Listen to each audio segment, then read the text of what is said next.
The crystal chandeliers threw fractured light across the ballroom like shattered promises, and Lyra Halstead knew she was running out of time. 72 hours. That was all she had left before the mating ceremony would lock her into a future she couldn't survive. Around her the celebration roared, glasses clinking, laughter cascading, music swelling, but every sound felt like a countdown ticking toward her execution. She watched Brennan Vale lean too close to a server, his hand sliding down the woman's arm, while his eyes promised things that had nothing to do with respect. The silver cuff on his wrist caught the light, the same cuff that would bind him to Lyra in 3 days' time. Her stomach turned. This was the man her father had chosen, the alliance that would save their territory, the future she was supposed to smile through and accept. Lyra's fingers trembled around her champagne glass. Across the hall, her father stood among the pack elders, his chest puffed with pride, discussing trade routes and political leverage as if his daughter wasn't being sold like livestock. She needed a way out, any way that wouldn't start a war. Her eyes swept the crowded ballroom desperately, and then stopped on a figure standing alone near the garden entrance, and everything changed. If you want to see how one reckless choice shattered an empire and rewrote the rules of power, stay until the end of this story. Hit that like button and drop a comment with your city. Let's see where in the world you're watching from. This is a tale of survival, defiance, and the kiss that changed everything. The stranger didn't belong here. That was Lyra's first thought when she saw him standing in the shadows of the garden archway, half turned away from the glittering chaos of the engagement ball. Everyone else in the room sparkled, jewels, silk, forced smiles, but he was stone and stillness, wearing darkness like armor.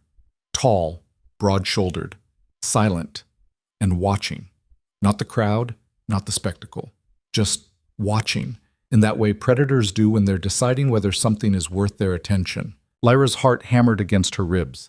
She didn't know who he was, didn't recognize his face among the parade of alphas and pack representatives her father had invited to witness her humiliation. But something in the way he stood, utterly unbothered by the noise, the politics, the performative joy, made her feet move before her mind caught up. She was halfway across the ballroom before she realized what she was doing. Insane. This is insane. Behind her, Brennan's laughter boomed. She didn't need to turn around to picture it, his hand probably on some woman's lower back now, his smile sharp and entitled, surrounded by admirers who pretended not to notice that the groom-to-be was already acting like his bride didn't matter. Because she didn't. Not to him, not to her father, not to anyone in this glittering prison. Lyra's jaw tightened. The stranger's eyes shifted, landing on her with the kind of focus that made her breath catch. Cold. Calculating. Absolutely unimpressed. Perfect. She closed the distance between them, her heart pounding so hard she thought it might crack through her chest. Up close, he was even more imposing, taller than she'd realized, with a presence that seemed to pull all the air from the space around him. His face was all hard lines and sharp angles, and his eyes, those eyes were winter itself, pale gray, like frozen steel, and utterly devoid of warmth. "I need you to do something for me," Lyra said, her voice steadier than she felt. One dark eyebrow lifted. He didn't speak, didn't move, just stared at her like she was an ant that had wandered onto his boot. She swallowed hard. "I need you to kiss me." For a long, terrible moment, the stranger said nothing. Around them, the ballroom continued its chaotic dance, music, voices, the clink of glasses, but in this small pocket of space, the world had gone silent. Then, slowly, his lips curved into something that might have been amusement or contempt. It was hard to tell. "You're the Halstead girl," he said. His voice was low, roughened at the edges, and carried an authority that made her instincts scream alpha. "The one being sold to the Vale heir." Lyra's cheeks burned, but she didn't back down. "Yes. And you think a kiss from a stranger will solve that problem?" "Pack law," Lyra said quickly, desperation sharpening her words. "A public competing claim can invalidate an arranged bond. If someone else stakes a claim in front of witnesses, the council has to review the arrangement. It's the only loophole I have." His gaze dragged over her slowly, assessing. Not leering, nothing like the way Brennan looked at women, but clinical, like he was measuring her worth and finding it questionable. "You're either very brave, he said quietly, or very stupid. Maybe both. Lyra lifted her chin. But I'm out of options. Another long silence. Then, impossibly, he stepped closer. You understand what you're asking? His voice dropped even lower, intimate and dangerous. A competing claim isn't theater, it's a challenge. To the Vale heir, to your father's alliance, to the stability of this entire territory. I understand. And you think I'd risk that for you? A stranger? Lyra met his gaze head on, even though every instinct screamed at her to look away. I think you don't care about any of this. You're not here for the politics or the celebration. You're here because someone made you show up. So why not have a little fun ruining their night? For the first time, something flickered in those cold eyes. Genuine interest. What's your name? He asked. Lyra.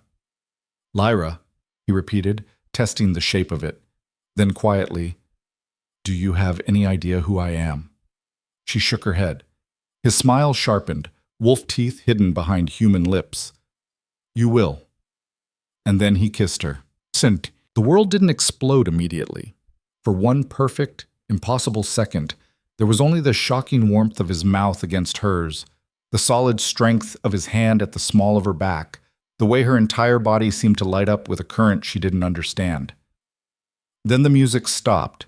Lyra heard it like a door slamming, the sudden, absolute silence that crashed through the ballroom as every conversation died mid-sentence.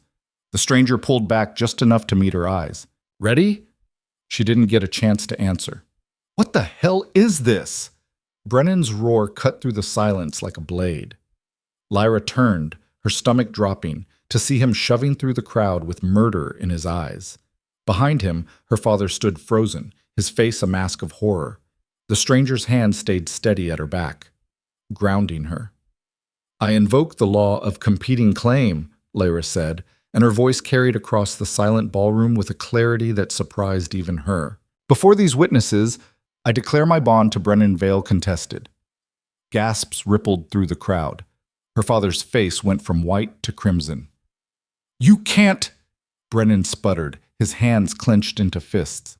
You stupid little bitch! You think you can just… She can, the stranger said calmly. Pack law is clear. Brennan's eyes snapped to him, and for the first time something like uncertainty flickered across his face. Who the hell are you? The stranger stepped forward, placing himself between Lyra and Brennan with a casual, terrifying ease. When he spoke, his voice carried to every corner of the room. Kyle Draven, Alpha King of the Northern Frontier. The silence that followed was absolute. Lyra's heart stopped. No, no, no, no. She knew that name. Everyone knew that name.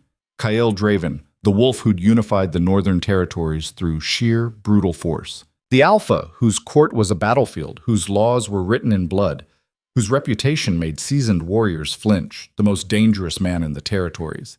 And she'd just asked him to kiss her in front of 200 witnesses. Around the ballroom, pack representatives were sinking into bows. Even the elders looked shaken. Brennan had gone pale, his earlier bravado evaporating like morning frost. Lyra's father pushed through the crowd, his face twisted with fury and fear. Your Majesty, I apologize, my daughter didn't know. This is all a terrible misunderstanding. Is it? Kale's voice was soft, lethal, because it sounded very much like the young woman invoked a legal right. Unless you're suggesting pack law doesn't apply to your house, Halstead. Her father's mouth opened and closed like a landed fish. Kyle turned slightly, just enough to look at Lyra. In front of the entire ballroom, in front of her father and Brennan, and every alpha who'd come to witness her subjugation, he asked, Do you accept my claim? Every eye in the room fixed on her. This was it, the point of no return. If she said yes, she'd be trading one cage for another, and this cage had teeth.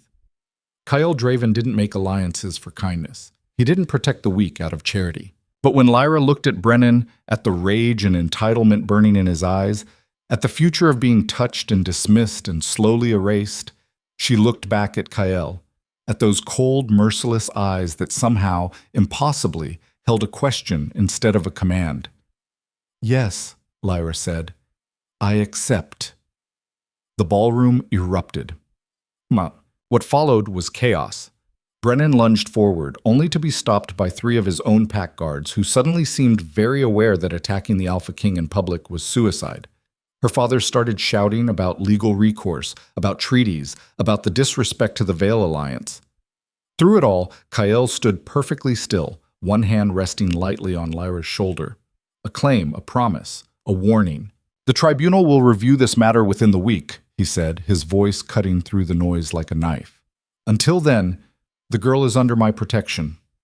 "You can't just take her," her father began. "I can." Kael's smile was all teeth. "I just did." He turned to Lyra, offering his arm with a formality that seemed absurd given what they'd just done. "Shall we?" Lyra took his arm because the alternative was staying here, drowning in her father's fury and Brennan's hatred. Together, they walked through the crowd as it parted before them like water around stone. No one tried to stop them. No one dared. Behind them, Lyra could hear her father's voice rising in pitch, Brennan cursing, the pack elders scrambling to salvage the political disaster. But it all felt distant now. Unreal. They stepped out into the cool night air, and Lyra's legs almost gave out. Kael's hand steadied her instantly. "Breathe," she tried. Failed. Her whole body was shaking now, adrenaline and terror and relief all crashing through her at once. "I didn't know," she managed. "I swear I didn't know who you were." "I know. I just needed— I couldn't— I know," Kael said again, quieter. He guided her toward a sleek black car waiting at the end of the stone path. The driver opened the door without a word. Lyra stared at the open door, the vehicle, the escape, the trap. "What happens now?" she whispered. Kael studied her for a long moment, his expression unreadable in the moonlight. Then, with a gentleness that seemed utterly at odds with everything she'd heard about him, he said, "Now, you survive." He helped her into the car, then slid in beside her. The door closed, the engine purred to life. As they pulled away from the ballroom, from her father, from Brennan, from the life that had been crushing her, Lyra caught one last glimpse of the celebration through the window. The lights were still blazing, the guests were still gathered, but the party was over. And Lyra Halstead, the wolfless Omega who'd been worth nothing more than a political alliance, had just gambled her entire future on a kiss from a stranger who happened to be the most feared alpha in the territories. She closed her eyes and wondered if she'd just escaped one prison only to walk willingly into another. The drive north was silent for the first hour. Lyra sat pressed against the far door of the car, her mind racing through everything that had just happened. Every few minutes she'd glance at Kael from the corner of her eye, half expecting him to demand explanations or make threats. He did neither. He simply sat there, staring out the window at the dark landscape rushing past, as still and remote as a mountain. Finally, Lyra couldn't stand it anymore. "Why did you help me?" Kael didn't turn. "Did I? You could have refused, could have embarrassed me in front of everyone, but you played along." "Played along," he repeated, tasting the words. Then he did turn, pinning her with that Arctic gaze. "You think this is a game?" "No, that's not what I meant." "You invoked pack law in front of 200 witnesses and tied your name to mine. There's no playing along. What happened tonight was real, binding. Do you understand that?" Lyra swallowed hard. "Yes." "Do you?" Kael leaned forward slightly, and the space between them seemed to shrink. "Because the moment that tribunal convenes, every enemy I have, and I have many, will be looking at you, wondering if you're a weakness they can exploit, trying to decide if killing you would wound me." Her blood ran cold. "I didn't think— No, you didn't." But there was no anger in his voice, just flat, brutal honesty. "You saw an escape route and you took it. That took guts. Stupid, reckless guts, but guts nonetheless." He settled back against the seat, watching her. "So I'll ask you again, Lyra Halstead, why should I protect you? What do I get out of this arrangement besides a political headache and a target on your back?" It was the question she'd been dreading. Because the truth was, she had nothing to offer him. No power, no connections, no special skills. She was a wolfless Omega from a minor border pack whose only value had been as a bargaining chip. Until tonight, when she'd made herself worthless even for that. "I don't know," Lyra admitted quietly. "I don't have anything you'd want." Then why did you choose me? I didn't choose you. The words came out sharper than she intended. I chose escape. You just happened to be standing there. For a moment, Kael's expression went utterly blank. Then, unexpectedly, he laughed, a low, rough sound that seemed to surprise even him. Honest, he murmured. I'll give you that. The car turned onto a narrow road that wound up into the mountains. Through the window, Lyra could see lights in the distance, a fortress built into the mountainside, all stone and sharp angles and defensive walls. The Northern Palace, Kyle's court, her new prison. When we arrive, Kyle said, his voice turning businesslike, you'll be given quarters in the East Wing. You don't leave them without an escort. You don't speak to anyone about tonight. And you absolutely do not trust anyone who claims to be your friend. Is that clear? Crystal. Good. He paused, then added, almost as an afterthought, the tribunal will be brutal. They'll question everything, your motives, your character, your worth. Brennan will demand compensation, your father will try to negotiate, and the council will look for any excuse to declare this claim invalid. So we'll lose. Probably. Lyra's stomach twisted. Then why? Because you've got 3 days before they make their ruling, Kyle interrupted. 3 days to convince them that you're not just some desperate girl trying to climb the social ladder. 3 days to prove you had a legitimate reason to invoke that law. He turned to look at her fully, and for the first time, Lyra saw something in his eyes that wasn't cold calculation. Interest. Can you do that? He asked. Lyra thought about Brennan's hands on that server, about her father's casual dismissal of her fears, about the years of being told her only value was in who she could be sold to. Yes, she said. I can. Kyle nodded slowly. Then let's give them a show. The car pulled through massive iron gates and into a courtyard lit by torches. Guards in black uniforms snapped to attention as Kyle stepped out, but their eyes went immediately to Lyra, curiosity and suspicion written across their faces. She forced herself to stand tall as she followed Kyle across the courtyard. Even wolfless, even terrified, she wouldn't let them see her break. The palace doors opened onto a great hall that was nothing like the glittering ballroom she'd left behind. This was a warrior's court, all stone and steel, banners hanging from vaulted ceilings, weapons displayed on the walls like art. A woman approached from the shadows, tall and severe, with silver hair pulled back in a tight braid. Her eyes raked over Lyra with open disdain. Your Majesty, she said, bowing stiffly to Kyle, we received your message about the situation. Commander Thorne, Kyle acknowledged. This is Lyra Halstead. She'll be staying in the East Wing under guard. Of course. Thorne's smile was thin. Though I must say, bringing a Halstead into the palace after their repeated border violations seems unwise. Lyra's head snapped up. Border violations? Your father's been pushing into Northern Territory for months, Thorne said coolly. Testing our patrols, stealing resources. We've been considering a formal response. Her gaze slid to Kyle. This could be seen as a particularly elaborate infiltration attempt. It's not, Kyle said flatly. With respect, Your Majesty, how can you be certain? She approached you, manipulated you into a public claim. Enough. The word cracked through the hall like a whip. Thorne's mouth snapped shut.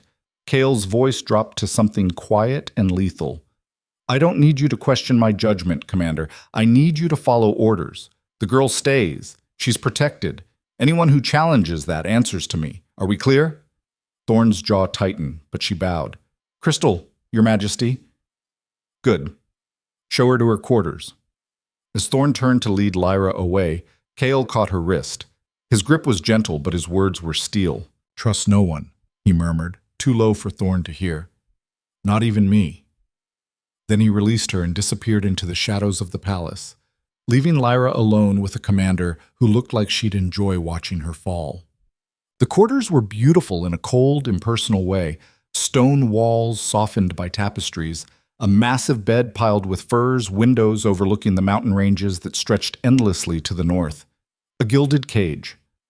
Thorne left without a word, but Lyra could hear the guards taking position outside her door, protecting her, imprisoning her.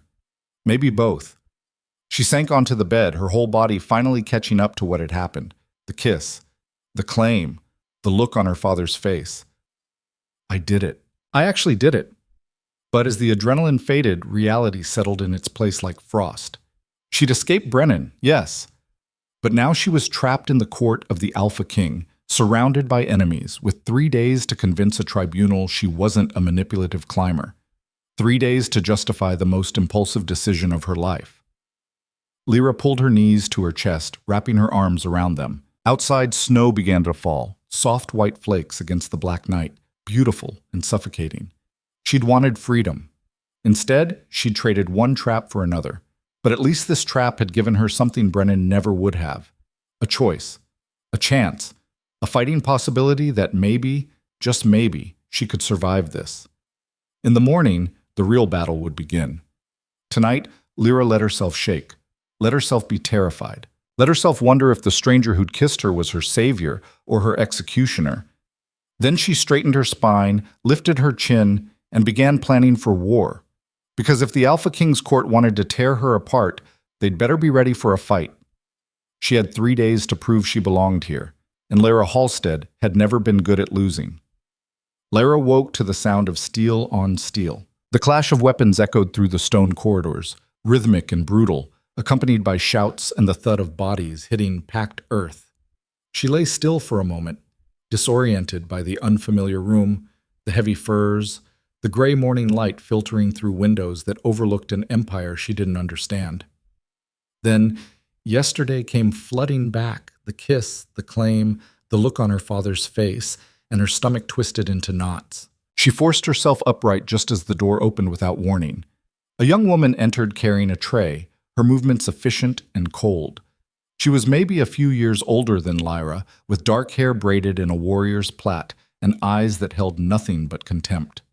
"You're awake," she said flatly, setting the tray on a side table. "Good. His Majesty wants you in the training yard in 20 minutes. Lyra blinked. "The training yard? You're under his protection now. That means you follow his schedule." The woman's lip curled slightly. "Though I can't imagine why he's bothering. Everyone knows what you are." "And what am I?" "A climber. A manipulator." The woman moved to the wardrobe and pulled out clothing, simple pants and a tunic in dark gray, nothing like the delicate dresses Lyra had worn at home. A wolfless Omega who got lucky with a desperate kiss. "Enjoy it while it lasts. The tribunal will tear you apart." She threw the clothes on the bed and left without another word. Lyra stared at the closed door, her hands shaking. This was going to be worse than she'd thought. It wasn't just Thorne who saw her as a threat or a fraud. It was everyone. She dressed quickly, the unfamiliar clothes rough against her skin. No jewelry, no softness. This wasn't a court that valued beauty or grace. This was a place built on strength, and she had none to offer. 20 minutes later, a guard escorted her through corridors that seemed designed to intimidate. High ceilings, weapon displays, portraits of fierce alphas who looked like they'd eaten lesser wolves for breakfast. The sounds of combat grew louder as they descended into the lower levels of the palace. The training yard was an open courtyard surrounded by stone walls, already filled with wolves sparring in pairs or groups. They moved with brutal efficiency, no wasted motion, every strike meant to incapacitate or kill. And in the center of it all stood Kyle. He'd stripped down to just pants and boots, his torso bare despite the morning cold, muscles moving beneath scarred skin as he faced off against 3 opponents at once. Lyra watched, transfixed, as he deflected a blade with his forearm, spun to avoid a second strike, and drove his elbow into the third attacker's ribs hard enough to send the man sprawling. The watching wolves cheered. This wasn't just training, it was theater, a daily reminder of who ruled here and why. Cale glanced up, his gaze finding Lyra across the yard. He said something to his sparring partners, then crossed the space toward her, rolling his shoulders like a predator shaking off a light workout. Up close, in daylight, he was even more imposing.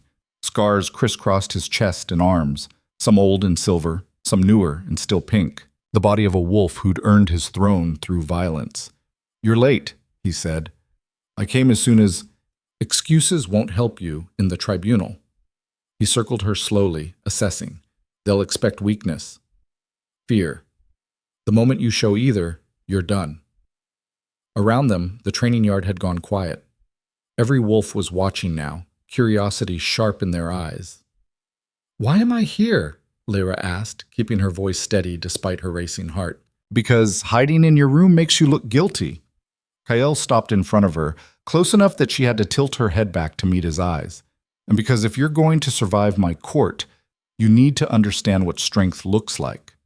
He turned to address the watching crowd. Some of you have questions about the girl, about why I claimed her, about whether she manipulated me for power.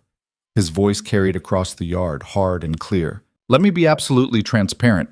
I don't give a damn what you think. A few nervous laughs rippled through the crowd.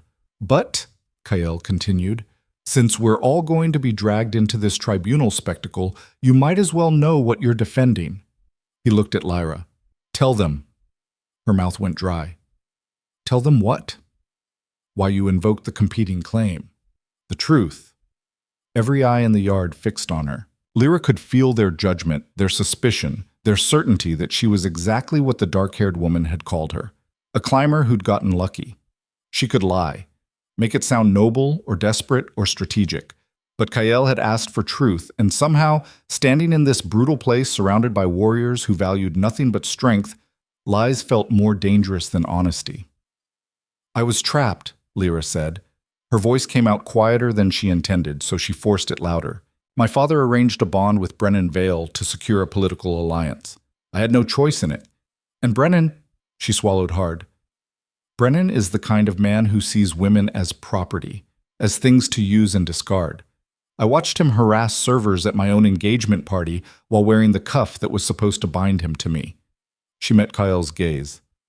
I knew if I went through with that bond, I'd spend the rest of my life being crushed under his control. So when I saw a stranger standing alone, someone who looked like he didn't care about the politics or the performance, I took a chance. I asked him to kiss me. I invoked pack law because it was the only escape route I had. Silence. Then a voice from the crowd, male and mocking. So you admit you used him? Lyra turned toward the speaker, a broad-shouldered alpha with a scar bisecting his eyebrow. Yes, I used the law. Just like you'd use a weapon if someone attacked you. Just like anyone here would use whatever tool they had to survive. Survival, the scarred alpha repeated, sneering. That's a pretty word for social climbing. If I wanted to climb socially, I'd have married Brennan, Lyra shot back. He's rich, connected, politically powerful. Instead, I gambled everything on a kiss from a stranger, knowing I might lose my family, my home, my entire future. Does that sound like calculated ambition to you? The alpha's sneer faltered. Kale's expression remained unreadable, but something flickered in his eyes. Anything else you want to confess while you're being honest? Yes. Lyra lifted her chin. I didn't know who you were when I approached you. I didn't recognize you. I just saw someone who looked strong enough to stand against my father and Brennan, and I was desperate enough not to care about the consequences. More murmurs from the crowd. Kyle tilted his head slightly. And now? Now that you know who I am? Now I'm terrified, Lyra admitted, because I traded one powerful man who wanted to control me for another, and I have no idea if that makes me brave or just spectacularly stupid. For a long, terrible moment, Kale stared at her. Then, incredibly, he smiled, a real smile, sharp and wolfish and almost approving. Honest and insulting, he murmured. That's new. He turned back to the watching crowd. Anyone who has a problem with the girl's presence in my court can take it up with me directly. Otherwise, get back to training. The wolves dispersed slowly, still shooting curious glances at Lyra, but the immediate threat of confrontation had passed. Kyle gestured for her to follow him to the edge of the yard, away from listening ears. You did well. I called you a powerful man who wants to control me. You did. He picked up a training blade from a weapon rack, testing its weight. And you're not wrong. I am powerful, and I do control everything in my territory. But there's a difference between control and cruelty, Lyra. Your Brennan never learned that distinction. He offered her the blade. Hit me. Lyra stared at the weapon. What? Hit me. However you can. Show me you're not completely helpless. I'm wolfless. I can't. I didn't ask if you could shift. I asked if you could fight. His eyes hardened. Because the tribunal won't just be legal arguments. It'll be a test of worth, and if you stand there looking fragile and weak, they'll rule you unfit to be under my protection. Lyra took the blade with trembling hands.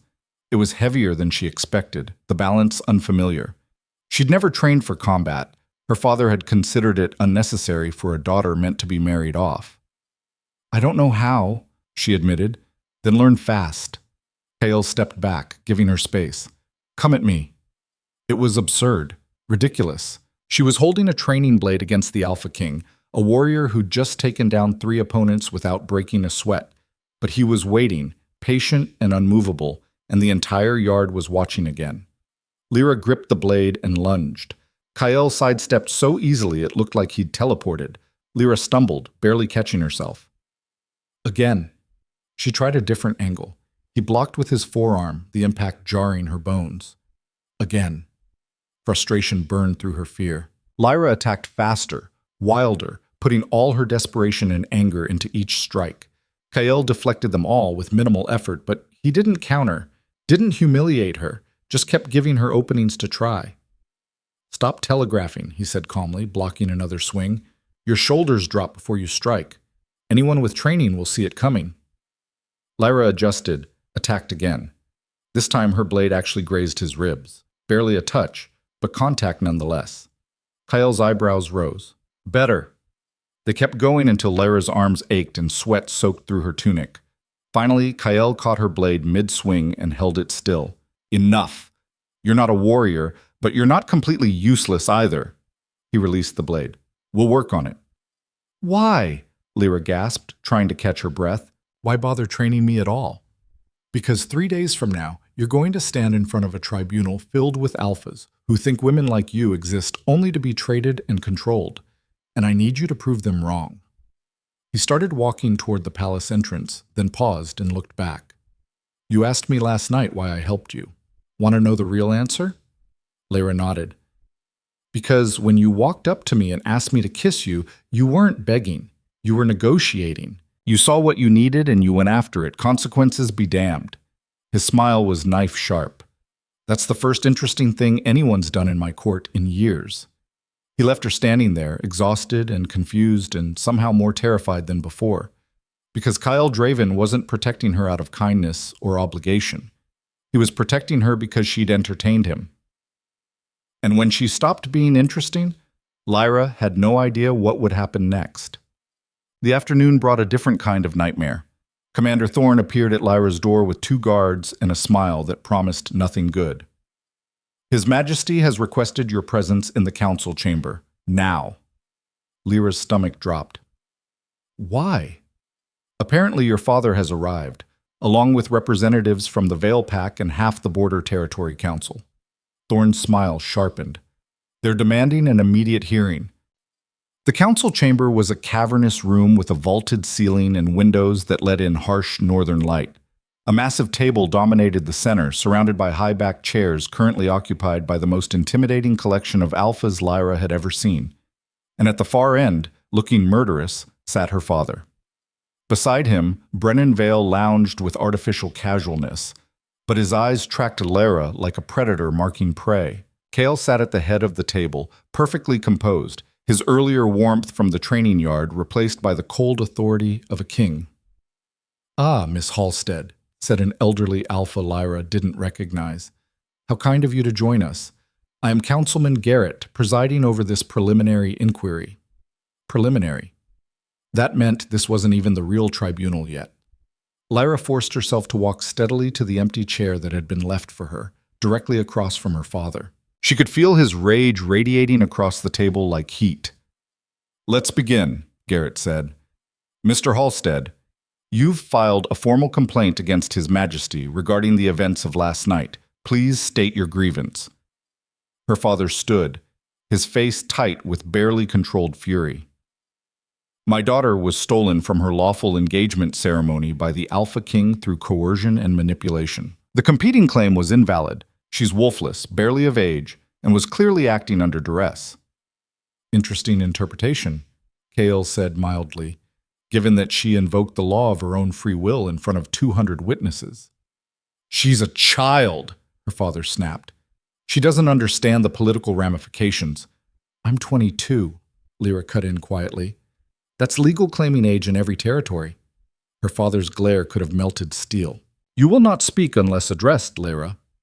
Actually, Councilman Garrett interjected, as the subject of this inquiry, she has full rights to participate.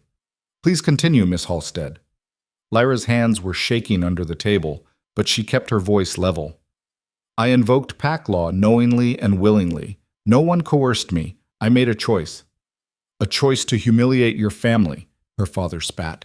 To destroy a crucial alliance. To throw away everything I've worked for. Everything you worked for, Lyra repeated, something sharp breaking loose in her chest. Not me. Not my future. Yours. You ungrateful. Enough. Cale's voice cracked like a whip. Mr. Halstead, you'll address your daughter with respect, or you'll address her through written correspondence from your own territory. Brennan leaned forward, his smile poisonous. With all due respect, Your Majesty, the girl's disrespect is precisely the issue. She was raised with certain expectations, certain duties. The fact that she abandoned those duties at the first opportunity speaks to a fundamental character flaw. Or, Kyle said softly, it speaks to the quality of the bond she was abandoning. Brennan's smile froze. Let me be clear, Cale continued, his gaze moving around the table. I don't particularly care about border politics or arranged marriages, but I do care about pack law. And pack law states that any wolf of legal age can invoke a competing claim to contest an arranged bond. Miss Halstead did exactly that. Whether you like her reasons is irrelevant. The law also requires the competing claimant to demonstrate legitimate intent, Councilman Garrett said carefully. Not merely convenience or political opportunism. Are you suggesting I don't have legitimate intent? The temperature in the room seemed to drop 10 degrees. Garrett cleared his throat nervously. Not at all, Your Majesty, but the Council will need to establish that this claim serves a genuine purpose beyond simply invalidating the Halstead-Vale alliance. Cale's expression remained utterly neutral. The purpose is simple. The girl asked for my protection, and I granted it. That's all the legitimacy required. But why her? This came from another councilman, younger and sharper. You've refused dozens of arranged bonds in your own court, refused every alliance offer from major packs, yet you publicly claimed a wolfless Omega you'd never met. It was the question everyone was thinking. Lyra could feel the weight of it pressing down on the room. Kyle leaned back in his chair, his fingers steepled beneath his chin. When he spoke, his voice carried a dangerous edge. I claimed her because I wanted to. Is that insufficient for you, Councilman Reed? Reed's jaw tightened. It's unusual. I'm unusual. Or have you forgotten how I took this throne? The silence that followed was absolute. Everyone in the room knew the story. How Kyle had challenged the previous Alpha King to single combat and torn out his throat in front of the entire court. How he'd rebuilt the Northern Territories through sheer, brutal force. He wasn't a king who explained his decisions. He was a king who made them and dared anyone to object. Finally, Garrett spoke again, his tone placating. Your Majesty, no one questions your authority, but this inquiry exists to protect all parties involved, including you. If the claim is challenged and found invalid, it could weaken your position politically. Then don't find it invalid.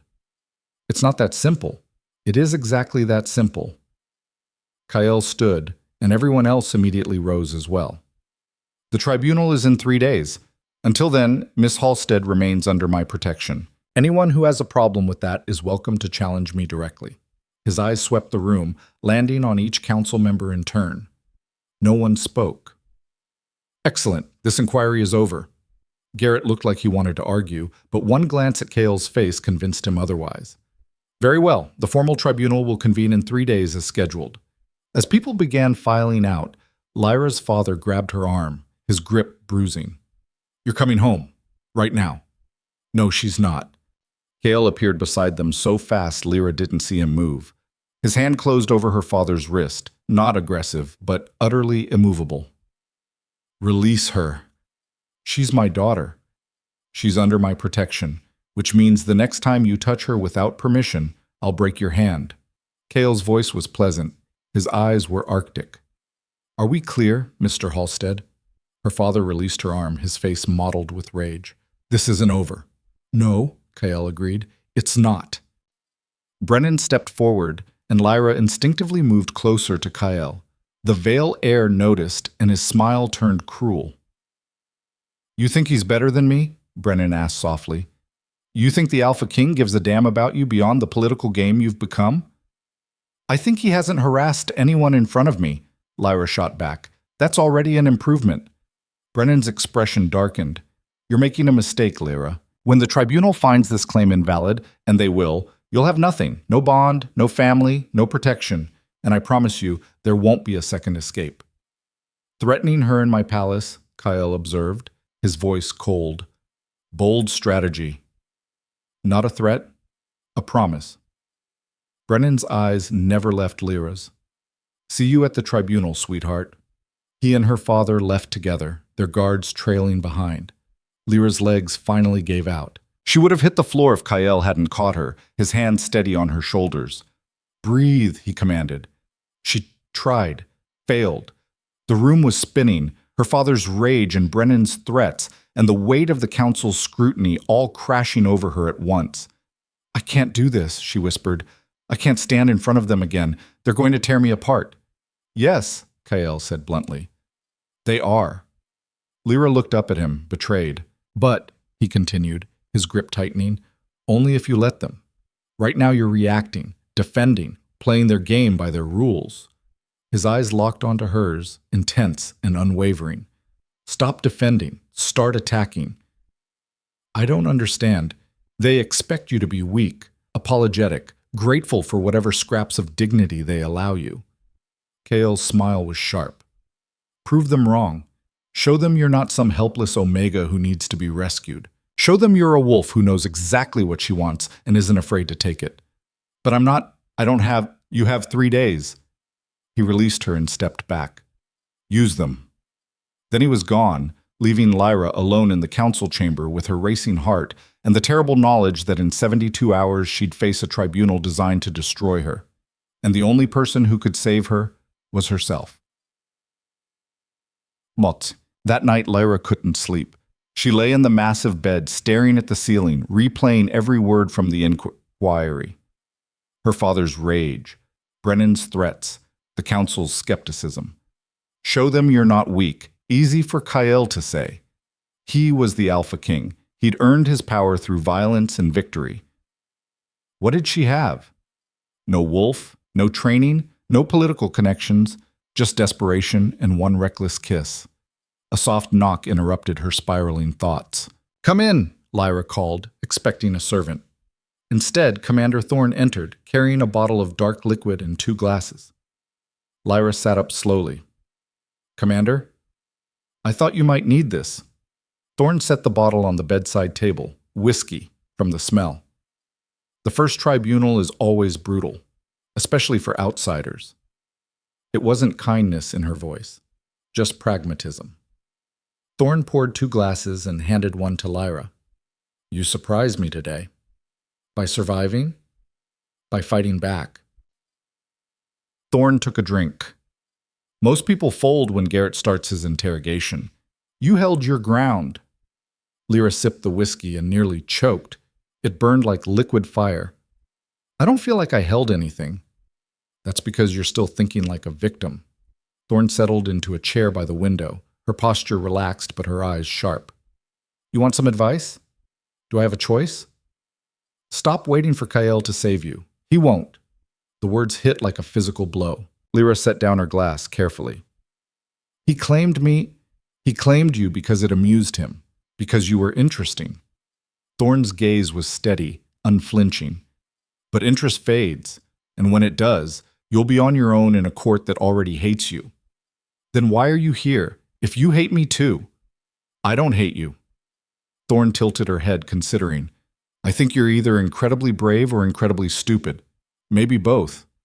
But hate? No." She leaned forward. "You want to know why Kale's court is the way it is? Why everyone here is so brutal?" Lyra nodded. "Because the previous Alpha King ruled through fear and cruelty. He turned the northern territories into a war zone, pack against pack, everyone scrambling for scraps. When Kyle took the throne, he had to break that cycle, had to prove he was stronger, harder, more ruthless than anything that came before. Thorne's expression softened slightly.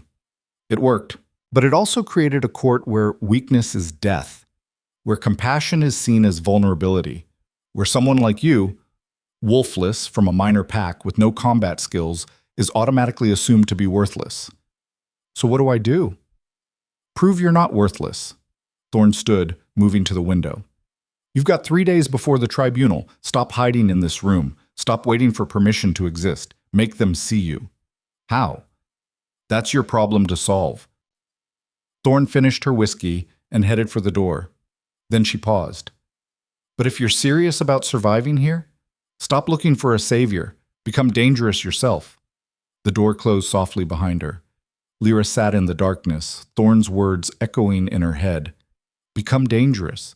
She'd never been dangerous in her life. She'd been the dutiful daughter, the perfect political pawn, the wolfless Omega everyone dismissed.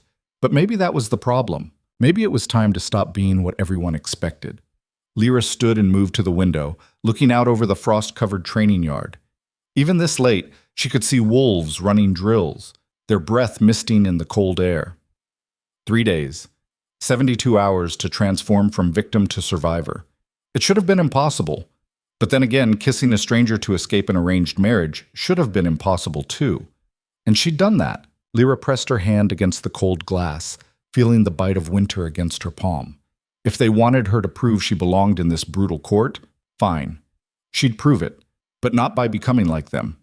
By showing them that strength came in more forms than violence. That power could be built on more than fear. That a wolfless Omega could stand in a room full of alphas and refuse to break. The tribunal would try to destroy her. Lyra would make damn sure they failed. The next morning, Lyra didn't wait for an escort. She dressed in the training clothes left in her wardrobe, braided her hair back with shaking fingers, and walked straight out of her quarters. The guard stationed outside her door straightened in surprise. "Miss Halstead, you're not supposed to—" "I'm going to the training yard," Lyra said, her voice steadier than she felt. "You can either escort me or report me. Your choice." The guards exchanged uncertain glances, then fell into step behind her. The morning air bit cold and sharp as Lyra crossed the courtyard.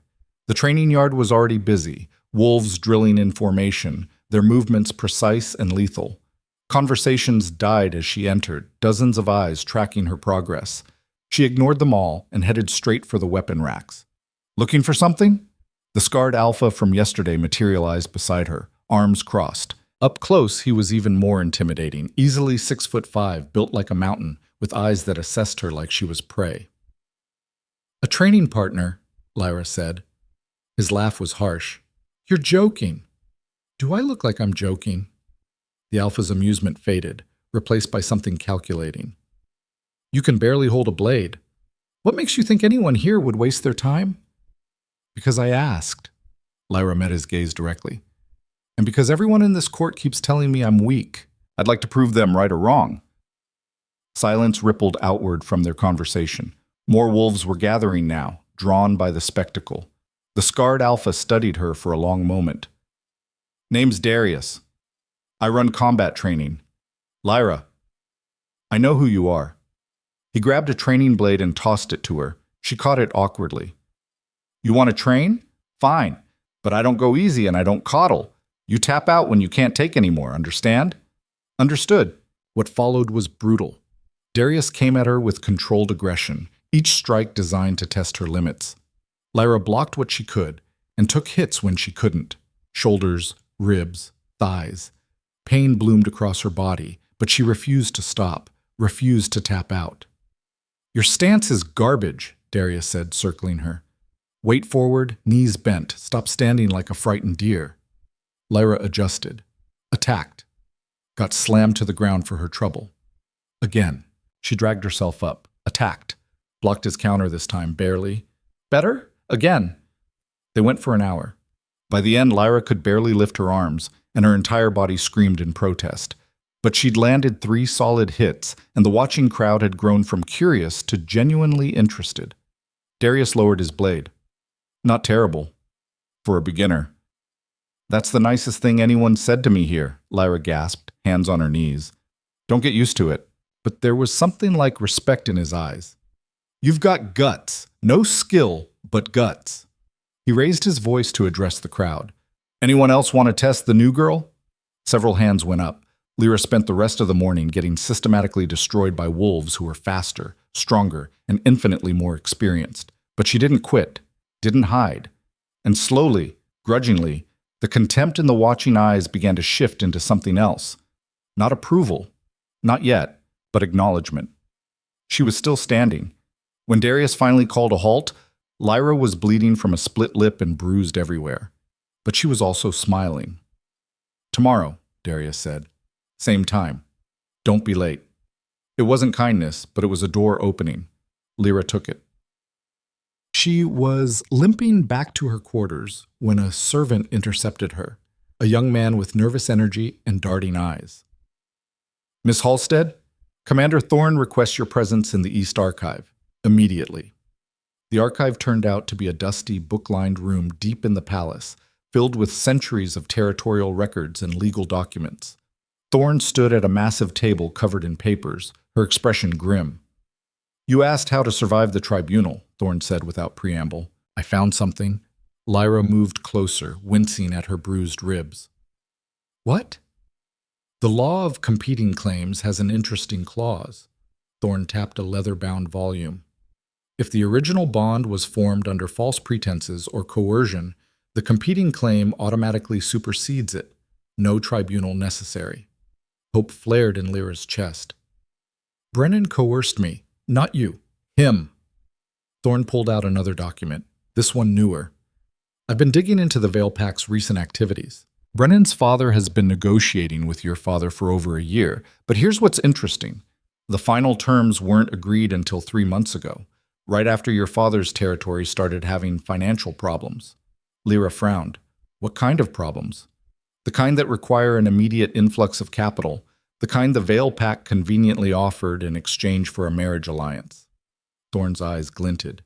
Your father sold you to pay his debts, Lyra. The bond wasn't about politics. It was about money. The words hit like a physical blow. All those speeches about duty and family and political necessity, lies. Her father had traded her for gold. Can we prove it?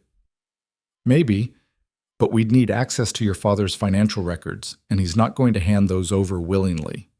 Thorne closed the book. There's another option, though, a riskier one. Tell me. Challenge Brennan directly, in front of the tribunal. Thorne's smile was sharp. Accuse him of coercion. Force him to defend the legitimacy of the original bond. If he can't prove it was entered into freely by both parties, the claim collapses. But he'll just lie. Probably, unless you can make him angry enough to slip. Thorne leaned against the table. Brennan's arrogant, entitled. He thinks women are possessions, push the right buttons, and he'll show everyone exactly what kind of wolf he is. It was dangerous, potentially disastrous, but it was also the first real weapon Lyra had been offered. How do I do it? Make him feel small, threatened.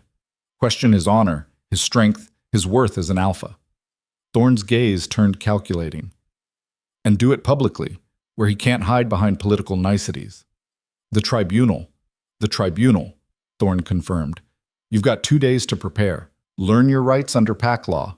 Memorize every clause, every precedent, and practice your delivery until you can tear Brennan apart without breaking a sweat. Lyra's hands trembled. Why are you helping me? Because I'm tired of watching strong women get crushed by mediocre men, Thorne said bluntly. And because if you somehow manage to beat Brennan, it'll be the most entertaining thing that's happened in this court in a decade. She gathered the documents and handed them to Lyra. Read these tonight, all of them. Tomorrow we start building your case. Lyra buried herself in the archives for the next 36 hours, reading until her eyes burned and her head pounded. Pact law was a labyrinth of precedents and exceptions, designed to favor the strong and punish the weak. But hidden in that labyrinth were tools, small loopholes and forgotten clauses that could be weaponized. She wasn't just preparing a defense anymore. She was building an attack. Thorne drilled her relentlessly, playing the role of hostile councilman, throwing every possible question and accusation Lyra might face. They worked through scenarios, practiced responses, refined arguments until they were sharp as blades. Kyle stayed conspicuously absent. Lyra caught glimpses of him occasionally, in the training yard, in the council chambers. But he never approached, never offered guidance or reassurance. It should have felt like abandonment. Instead, it felt like a test. Prove you don't need saving. On the morning of the tribunal, Lyra woke before dawn. She dressed carefully in the formal clothes that had been left for her, dark gray with silver accents, the colors of Kael's house. Simple, but elegant. Armor disguised as silk. Her hands shook as she braided her hair. The tribunal chamber was the largest room in the palace, designed to hold hundreds. Today it was packed. Alphas from every territory, pack representatives, council members, and spectators drawn by the scandal. The air hummed with anticipation and hostility. At the center of the room stood a raised platform with 3 chairs for the presiding judges. Councilman Garrett sat in the middle, flanked by 2 other elder alphas. Lyra didn't recognize. To the left, her father and Brennan waited with their legal advocates, looking confident and utterly certain of victory. To the right, a single chair waited for Lyra. No advocate, no support, just her and Thorne's training. Kael sat at the back of the chamber, separate from everyone else, his expression unreadable. Garrett called the room to order with a heavy gavel. We are gathered to adjudicate the competing claim between Kyle Draven, Alpha King of the Northern Frontier, and Brennan Vale, heir to the Southern Vale Pack, regarding the bond status of Lyra Halstead. The tribunal will proceed according to traditional pack law. His gaze swept the room. Miss Halstead, please approach. Lyra stood on shaking legs and walked to the platform. Every eye in the chamber followed her progress. She could feel their judgment, their skepticism, their certainty that she would break. She lifted her chin and met Garrett's gaze directly. Miss Halstead, Garrett began, 3 days ago, you invoked the law of competing claims to contest your arranged bond with Brennan Vale. This tribunal exists to determine if your claim has legal merit. Do you understand the proceedings? Yes, Councilman. Good. Then let's begin with the fundamental question. Why did you invoke this law? Lyra had rehearsed this moment 100 times with Thorne. She knew the script, knew the careful political language she was supposed to use. Instead, she told the truth. Because Brennan Vale is a predator who sees women as property, and marrying him would have destroyed me. Shocked silence rippled through the chamber. Brennan shot to his feet. You lying little... Mr. Vale, you will control yourself or be removed from these proceedings, Garrett snapped. He turned back to Lyra. Those are serious accusations, Miss Halstead.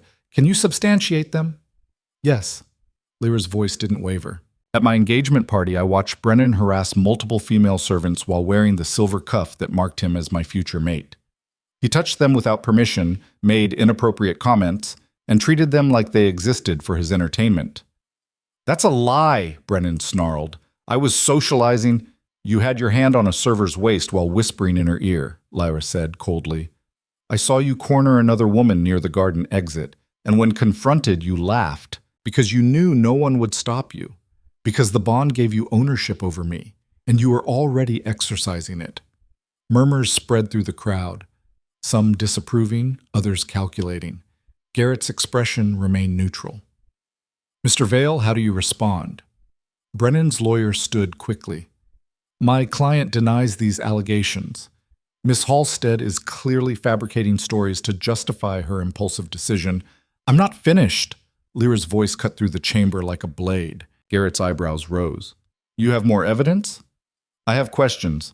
Lyra turned to face Brennan directly. The bond between our packs was arranged a year ago, correct? Brennan's lawyer frowned. That's not relevant. Answer the question, Mr. Vale, Garrett said. Yes, Brennan ground out. The initial discussions began a year ago, but the final terms weren't agreed to until 3 months ago. Why the delay? Negotiations take time. Or, Lyra interrupted, her heart pounding, the terms changed because my father's financial situation changed. Isn't that right? Her father stood, his face purple with rage. This is outrageous. My finances have nothing to do with... They have everything to do with it. Lyra pulled out one of the documents Thorne had found, her hands steady despite the terror coursing through her. 3 months ago, the Halstead territory faced a debt crisis due to failed trade agreements. Convenient timing for the Vale Pact to offer a substantial financial incentive in exchange for a marriage alliance. Garrett leaned forward. Are you suggesting the bond was a financial transaction? I'm stating it as fact. Lyra looked at her father. You sold me to pay your debts. The bond had nothing to do with political stability or family duty. It was about gold.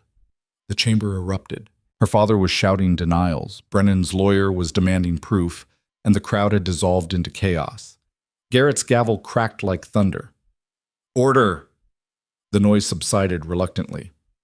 Miss Halstead, these are extraordinary claims, Garrett said. Do you have evidence? I have financial records showing the Vale Pact's payment to my father coinciding exactly with the finalization of the bond terms, Lyra said. She'd memorized every number, every date. I have testimony from PAC members who witnessed my father's debt crisis. And I have the fact that Brennan's family has a documented history of using marriage alliances as financial leverage. Brennan's lawyer paled. Those records are sealed. Not anymore. Lyra's smile was sharp. PAC law requires full financial disclosure in cases of contested bonds. Or did you think I wouldn't research my rights? Garrett exchanged glances with the other judges. Mr. Halstead, do you deny receiving financial compensation from the Vale Pact? Her father's mouth opened and closed.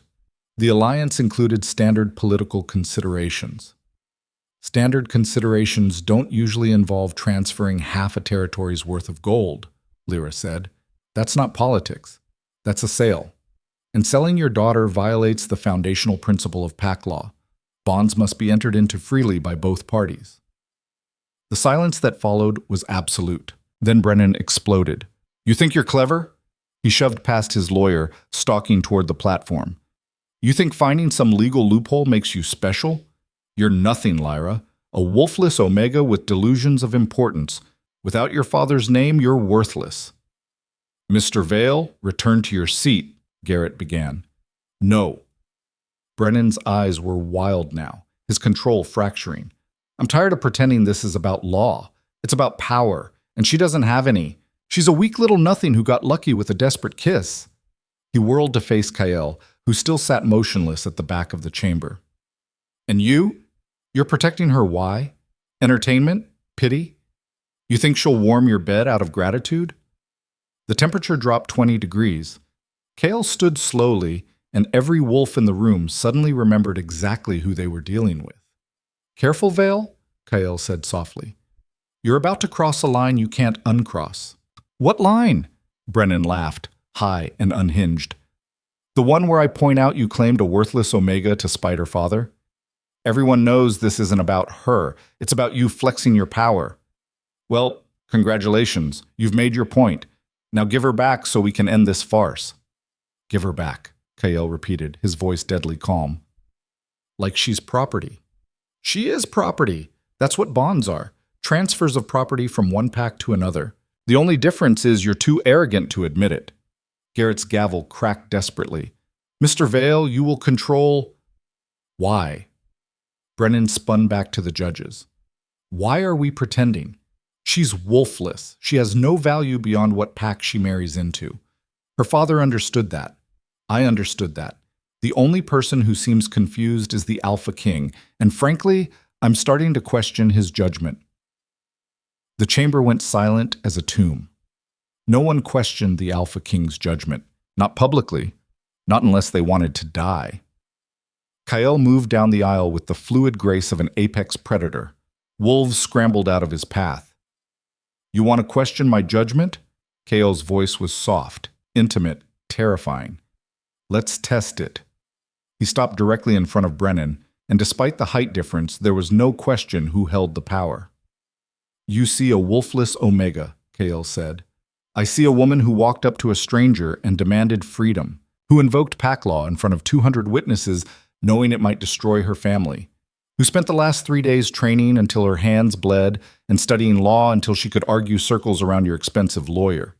He smiled and it was all teeth. You're right that she has no power, but power can be built, earned, taken. And I find that far more interesting than someone like you who was born to power and learned nothing except how to waste it on cruelty. Brennan's face went crimson. You don't know anything about... I know you harassed women at your own engagement party. I know you consider bonds as transactions. I know you're standing in my court, in front of my tribunal, and calling my judgment into question. Kyle leaned in close. So here's what's going to happen. You're going to sit down, shut up, and let the council finish these proceedings. And if you ever speak about Lyra like she's property again, I will personally ensure you never speak at all. Clear? Brennan's hands clenched into fists. For one terrible moment, Lyra thought he might actually swing. Then survival instinct kicked in, and he stepped back. This isn't over, Brennan spat. It is for you. Cale turned to Garrett.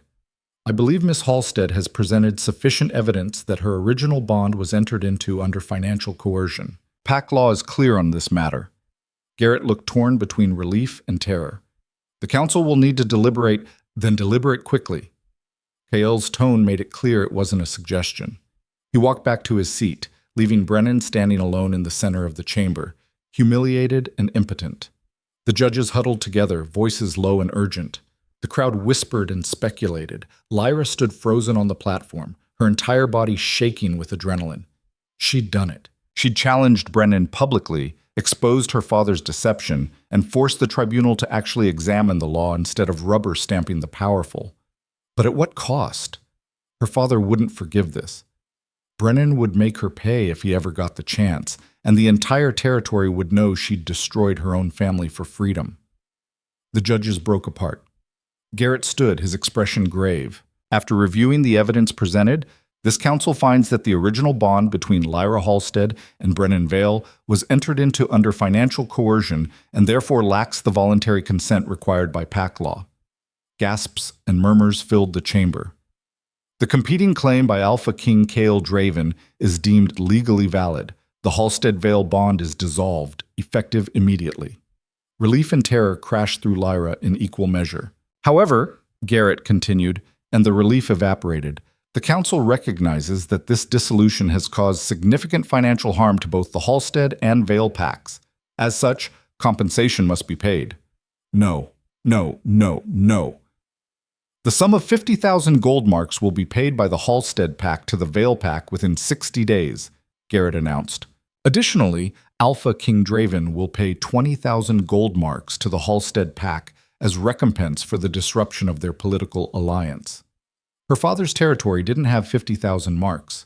That was impossible. It would bankrupt them completely. Lyra's vision swam. Councilman, the ruling is final, Miss Halstead. Garrett's gaze wasn't unkind, but it was immovable. Your freedom comes at a price. This is it. He brought down the gavel. This tribunal is concluded. The chamber erupted into chaos again, but Lyra couldn't hear it. All she could see was her father's face, pale with shock and hatred. All she could feel was the weight of what she'd done. She'd won her freedom, and destroyed her entire family in the process. Lyra stumbled off the platform, her legs barely holding her. The crowd pressed in from all sides.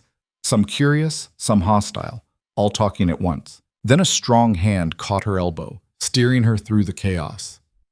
Kyle. He didn't speak, just guided her out of the tribunal chamber and down a side corridor. They walked in silence until they reached a small courtyard, empty and quiet. Lyra pulled away from him, her chest heaving.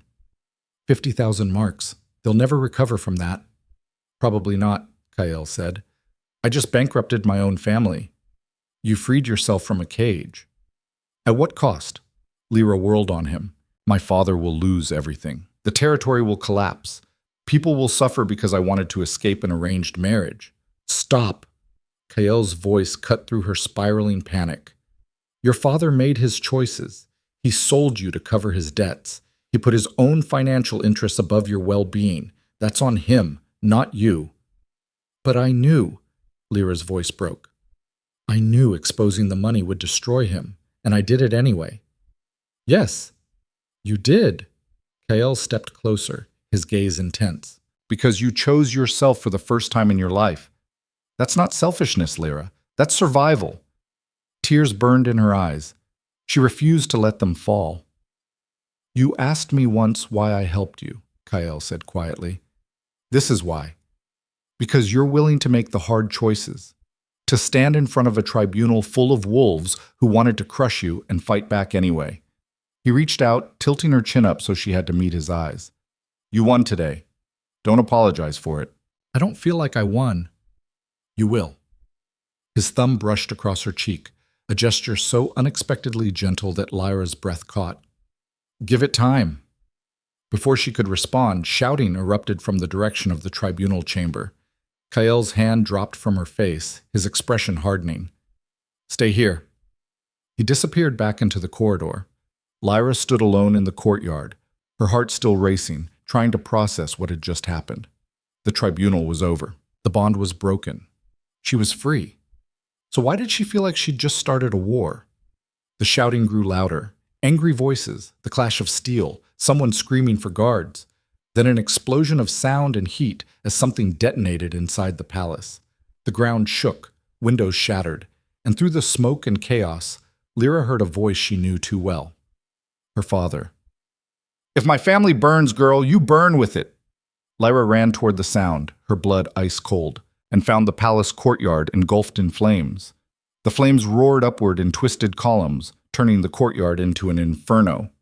Black smoke billowed through shattered windows, and the acrid stench of burning wood and chemicals scorched Lyra's throat as she burst through the corridor entrance. Guards were already mobilizing, shouting orders and dragging injured wolves away from the blast zone. Through the chaos, Lyra spotted her father near the far wall, flanked by 3 armed men she didn't recognize. His face was twisted with rage and something darker, desperation bordering on madness. Stop right there, girl! His voice cut through the roar of flames. In his hand, he clutched something small and metallic. Another explosive device. One more step, and I bring this entire wing down. Kael materialized from the smoke like a phantom, his clothes singed and blood streaking one temple. His eyes locked onto the device in her father's hand, calculating trajectories and blast radius in a heartbeat.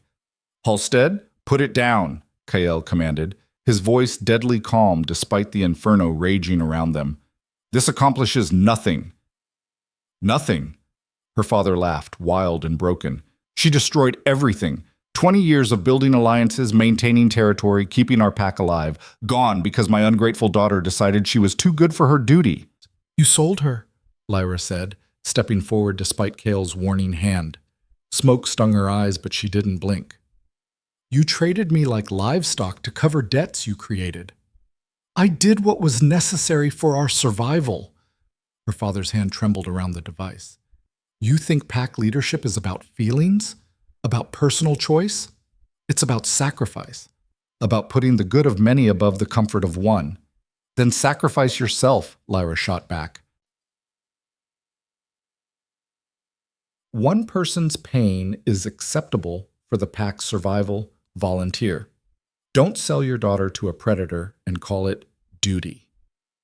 Movement flickered at the edge of her vision. Thorn and Darius positioning guards along the perimeter, preparing to rush her father if he triggered the device. But the space was too open, the blast radius too wide. They'd never reach him in time. You don't understand, her father said, and for just a moment his voice cracked with something that might have been genuine anguish. The territory was failing. Our pack was dying. The Vale Alliance was our only option. No. Lyra took another step forward, her hands open and weaponless. It was your easiest option, because breaking me was simpler than fixing your own mistakes. I was protecting you, so you were protecting yourself. The words came out harder than she'd intended, carrying years of swallowed anger. And when that failed, when your financial schemes collapsed, you decided I should pay the price. Her father's eyes darted between Lyra and Kael, wild and calculating. You're going to lecture me about protection? Look at you. You destroyed our family and ran straight into the arms of the most brutal alpha in the territories. You think he's different than Brennan? You think his claim means anything beyond political power? Actually, a new voice interrupted, cold and sharp as winter. I'd like to hear more about these financial schemes. Councilman Garrett emerged from the smoke, flanked by the other tribunal judges. Despite the chaos, he looked utterly composed, though his eyes tracked the explosive device with clear concern. The tribunal concluded its ruling, Garrett continued, moving carefully closer. But new information has come to light. Mr. Halstead, the council demands a full accounting of your territory's finances, specifically where the Vale Pack's gold actually went. Her father's face went pale. That's privileged information. Not anymore. Thorne appeared from the other side, holding a leather document case. Your Treasury Master was very cooperative once he understood the alternative was being tried as an accomplice to attempted murder. She opened the case and pulled out ledgers, their pages covered in neat columns of numbers. Turns out the financial crisis was manufactured. The trade agreements didn't fail. They were sabotaged by you, so you could justify accepting the Veil Pack's gold. Lyra's stomach dropped. What? Your father deliberately collapsed his own territory's economy, Thorne said, her gaze fixed on the older man. Canceled profitable contracts, drove away trading partners, created artificial scarcity. All so he could claim financial hardship and force through the marriage alliance. That's a lie. Her father's hand tightened on the device. The ledgers don't lie, Garrett said quietly. And your Treasury Master has already confessed. This wasn't about survival, Halstead. This was about greed. The Veil Pack offered you more gold than your territory needed, significantly more. Where did the excess go? The silence stretched taut as a wire. Offshore accounts? Darius called out, his voice carrying from where he stood near the guards. We found the transfers. He's been siphoning funds for over a decade. Her father lunged forward, but Kael moved faster. In one fluid motion, he closed the distance and locked his hand around her father's wrist, not hard enough to trigger the device, but immovable as iron. Drop it, Kael said softly, or I break every bone in your hand and take it anyway. For a long, terrible moment, the two men stared at each other. Then her father's fingers uncurled, and the explosive device tumbled free. Kael caught it before it hit the ground and tossed it to Thorne, who immediately ran it out of blast range. The fight went out of her father all at once. He sagged in Kael's grip, looking suddenly old and brittle. You don't understand, he whispered. I built that territory from nothing. Every alliance, every treaty, every sacrifice. It was mine. You deserved exactly what you earned, Garrett interrupted, which is a trial for fraud, embezzlement, and attempted murder. He gestured, and guards moved forward to take her father into custody. The older man didn't resist, just stared at Lyra with hollow eyes. This is your fault, he said as the guards pulled him away. You destroyed everything. No, Lyra said, her voice steady despite the tears threatening to fall. You did that yourself. I just refused to go down with you. They dragged him away, his protests fading into the chaos of wolves extinguishing flames and clearing rubble. Lyra stood in the smoke-filled courtyard, her entire body shaking with adrenaline crash. Around her, the palace staff worked to contain the damage. Broken windows, scorched walls, scattered debris. But nothing structural. Her father's final act of destruction had failed, just like everything else he'd tried. Kael appeared beside her, soot-stained but uninjured. You all right? Lyra nodded, not trusting her voice. That was reckless, he said, walking toward an armed man with an explosive. I had to try. I know. His hand settled on her shoulder, warm and grounding. That's what makes you dangerous. Garrett approached, looking exhausted but grimly satisfied. Miss Halstead, given these new revelations, the council will be revisiting its ruling. The compensation amounts will be recalculated based on your father's actual financial situation, which appears significantly healthier than claimed. What does that mean? Lyra asked. It means your family's territory won't collapse. The legitimate pack members who had nothing to do with your father's schemes will be protected. Garrett's expression softened slightly. And it means the burden of debt won't fall on innocent wolves. Relief flooded through her, so intense it made her dizzy. Thank you, councilmen. Thank your Commander Thorne. She's the one who did the investigation. Garrett glanced at Kael. Your Majesty, the council will expect a full report on the security breach that allowed explosives into the palace. You'll have it by morning, Kael said flatly, along with new protocols to ensure it never happens again. Garrett nodded and departed with the other judges, already deep in discussion about legal ramifications and political fallout. Thorne materialized from the dispersing smoke, her expression unreadable. The explosive was military grade. Your father had help getting it into the palace. Brennan, Lyra said immediately. That's my assessment too. We're tracking him now, but he fled immediately after the blast. Thorne's jaw tightened. He knew this was coming. Kael's expression turned glacial. Find him, and when you do, bring him to me alive. I have questions. Thorne saluted and disappeared into the organized chaos of guards and investigators. Lyra finally let herself sit down on a low stone wall at the courtyard's edge, her legs giving out. Everything had happened so fast. The tribunal, the verdict, her father's attack, the revelations about embezzlement and manufactured crisis. It felt surreal, like a nightmare she couldn't wake from. Except it was real. Her father was in custody. Her family's lies were exposed. And she was still standing, somehow. Cale sat beside her, close enough that their shoulders touched. For a long moment, neither spoke, just watched the wolves work to repair the damage. "Your father was right about one thing," Cale finally said. Lyra looked at him warily. "What?" "This was your fault." Before she could react, he continued. "You forced everyone to look at the truth they'd been ignoring.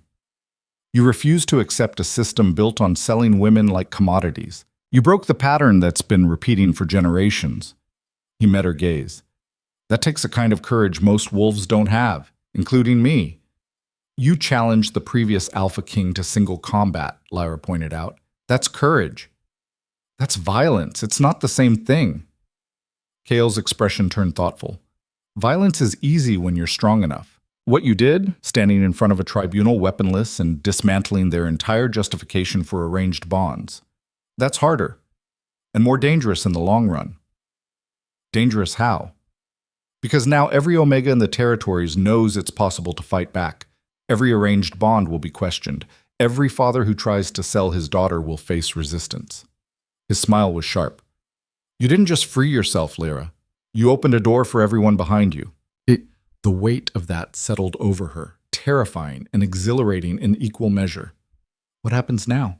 she asked quietly. "Now," Cale said, standing and offering his hand, "you stop hiding. The tribunal's over. You won. Time to claim what that victory means." Lyra took his hand and let him pull her up. "Which is?" "Come with me. I'll show you." He led her through the damaged palace, past guards still clearing debris and servants repairing broken fixtures. They climbed stairs to the upper levels, moving through corridors Lyra hadn't seen before, until Kael stopped at a heavy oak door.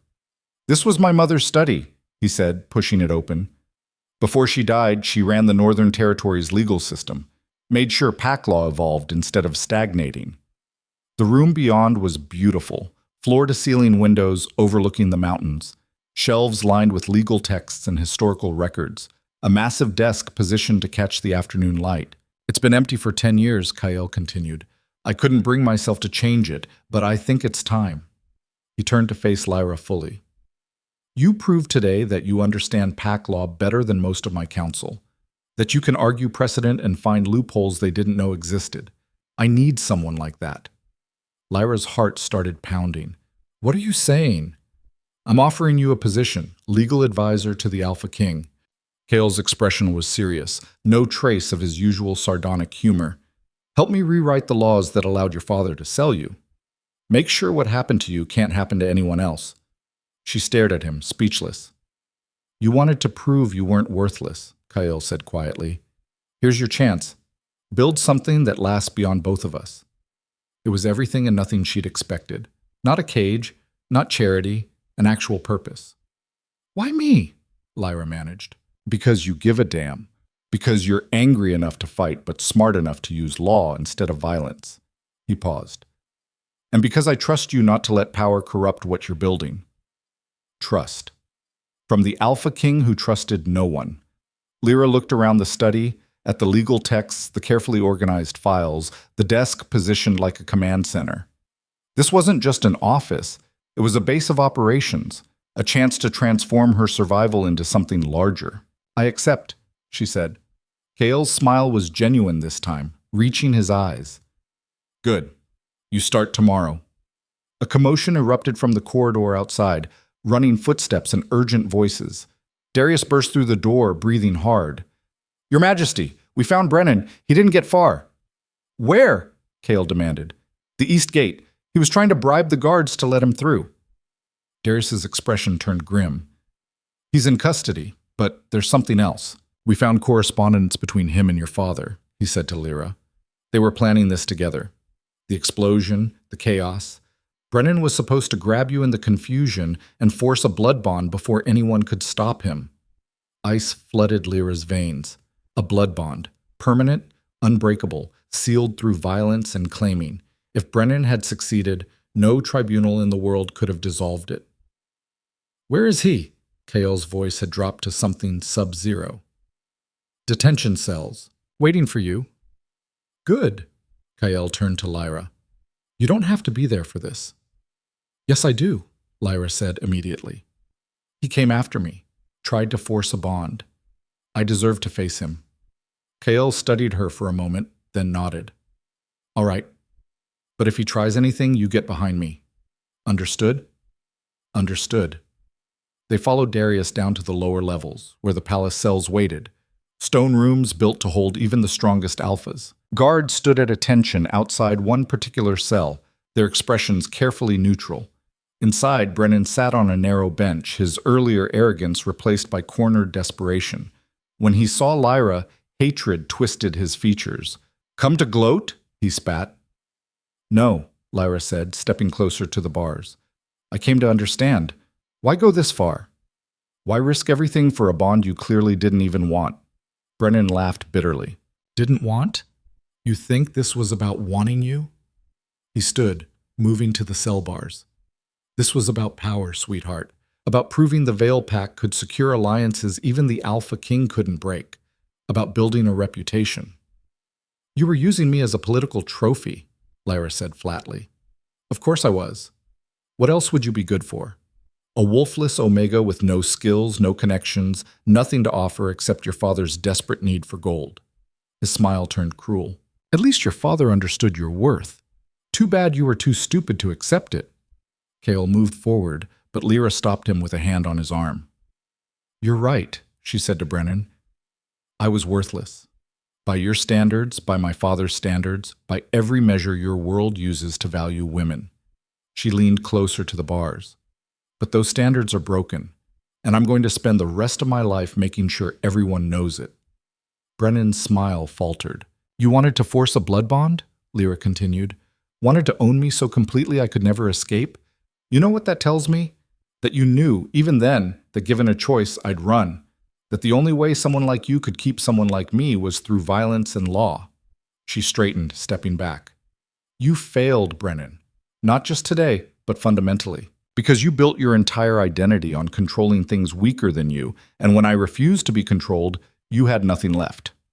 "I am an alpha of the Southern Veil Pack," Brennan snarled. "I have more power in my bloodline than you'll ever—" "You have a name," Lyra interrupted. "That's all.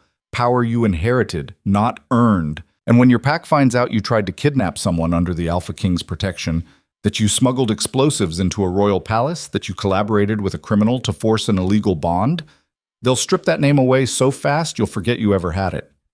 Brennan went pale. Kael's smile was savage. "She's right. I've already sent word to your father. By the time he's finished with you, you'll be lucky to manage a border outpost."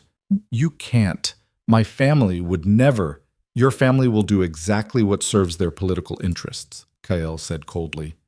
"And right now, disowning you is the smart play. Unless you'd prefer I press formal charges for attempted murder and kidnapping, I'm sure the council would love another high-profile trial." Brennan's bravado crumbled completely. He sank back onto the bench, his head in his hands. Lyra felt nothing. No pity, no satisfaction, just a strange emptiness where all her fear of him used to live. He'd seemed so powerful once, untouchable. Now he just looked pathetic. "Let's go," she said to Kael. "I've seen enough."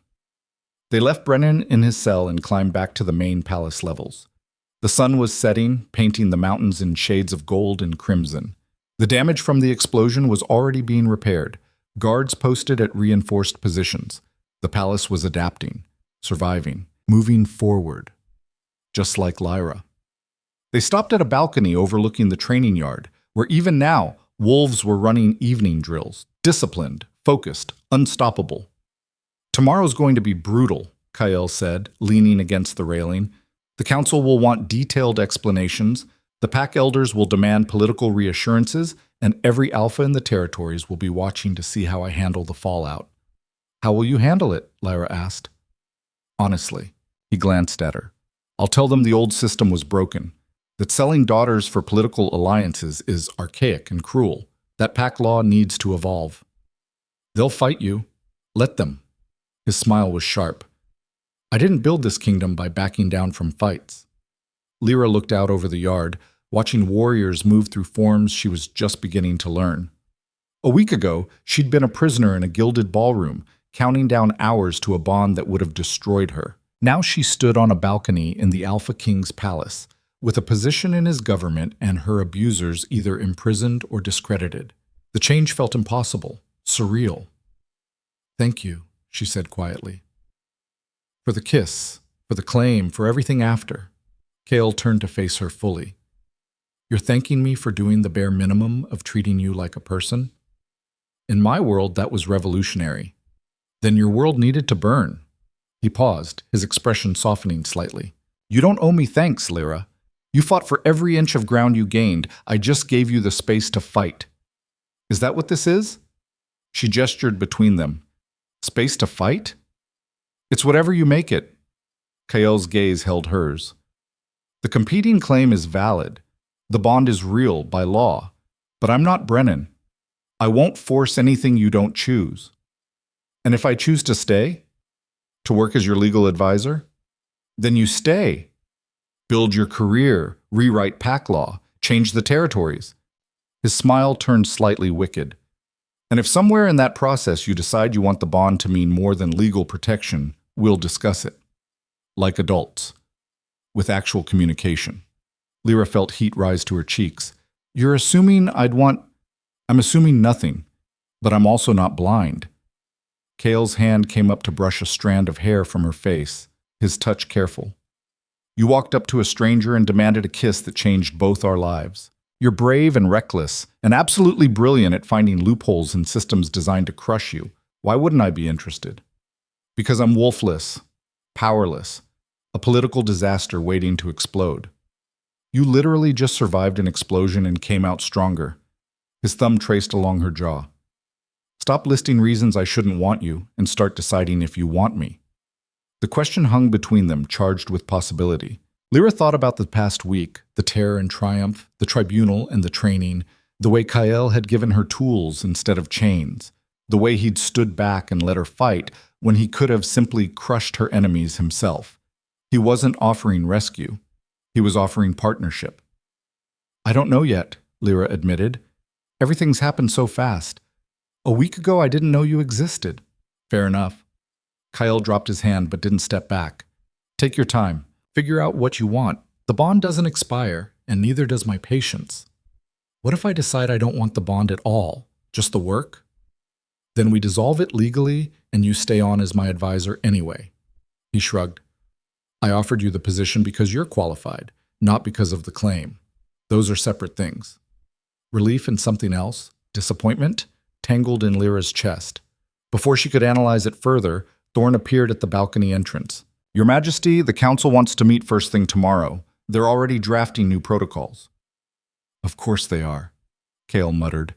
He turned back to Lyra. Get some rest. Tomorrow we start the real work. Lyra nodded and headed back to her quarters, exhaustion finally catching up with her. Her body ached from training, her mind spun from the day's revelations, and her emotions were a tangled mess she didn't have energy to sort through. But as she fell into bed, one thought crystallized clearly. She'd won. Not perfectly. Not without cost. But she'd stood against her father, against Brennan, against a system designed to break her. And she'd survived. More than survived. She'd transformed. The worthless Omega everyone dismissed was now the Alpha King's legal advisor. The girl who'd been sold for political convenience was now rewriting the laws that allowed it. And tomorrow, she'd start building something that would outlast them all. Lyra closed her eyes, and for the first time in as long as she could remember, she slept without nightmares. 3 months later, Lyra stood in her mother's former study, now hers, reviewing the draft legislation that would fundamentally reshape pack law across the Northern Territories. Morning light streamed through the windows, illuminating pages covered in careful annotations and legal precedents she'd spent weeks researching. The Free Bond Act, she'd named it. Simple, direct, revolutionary. At its core, the legislation did one thing.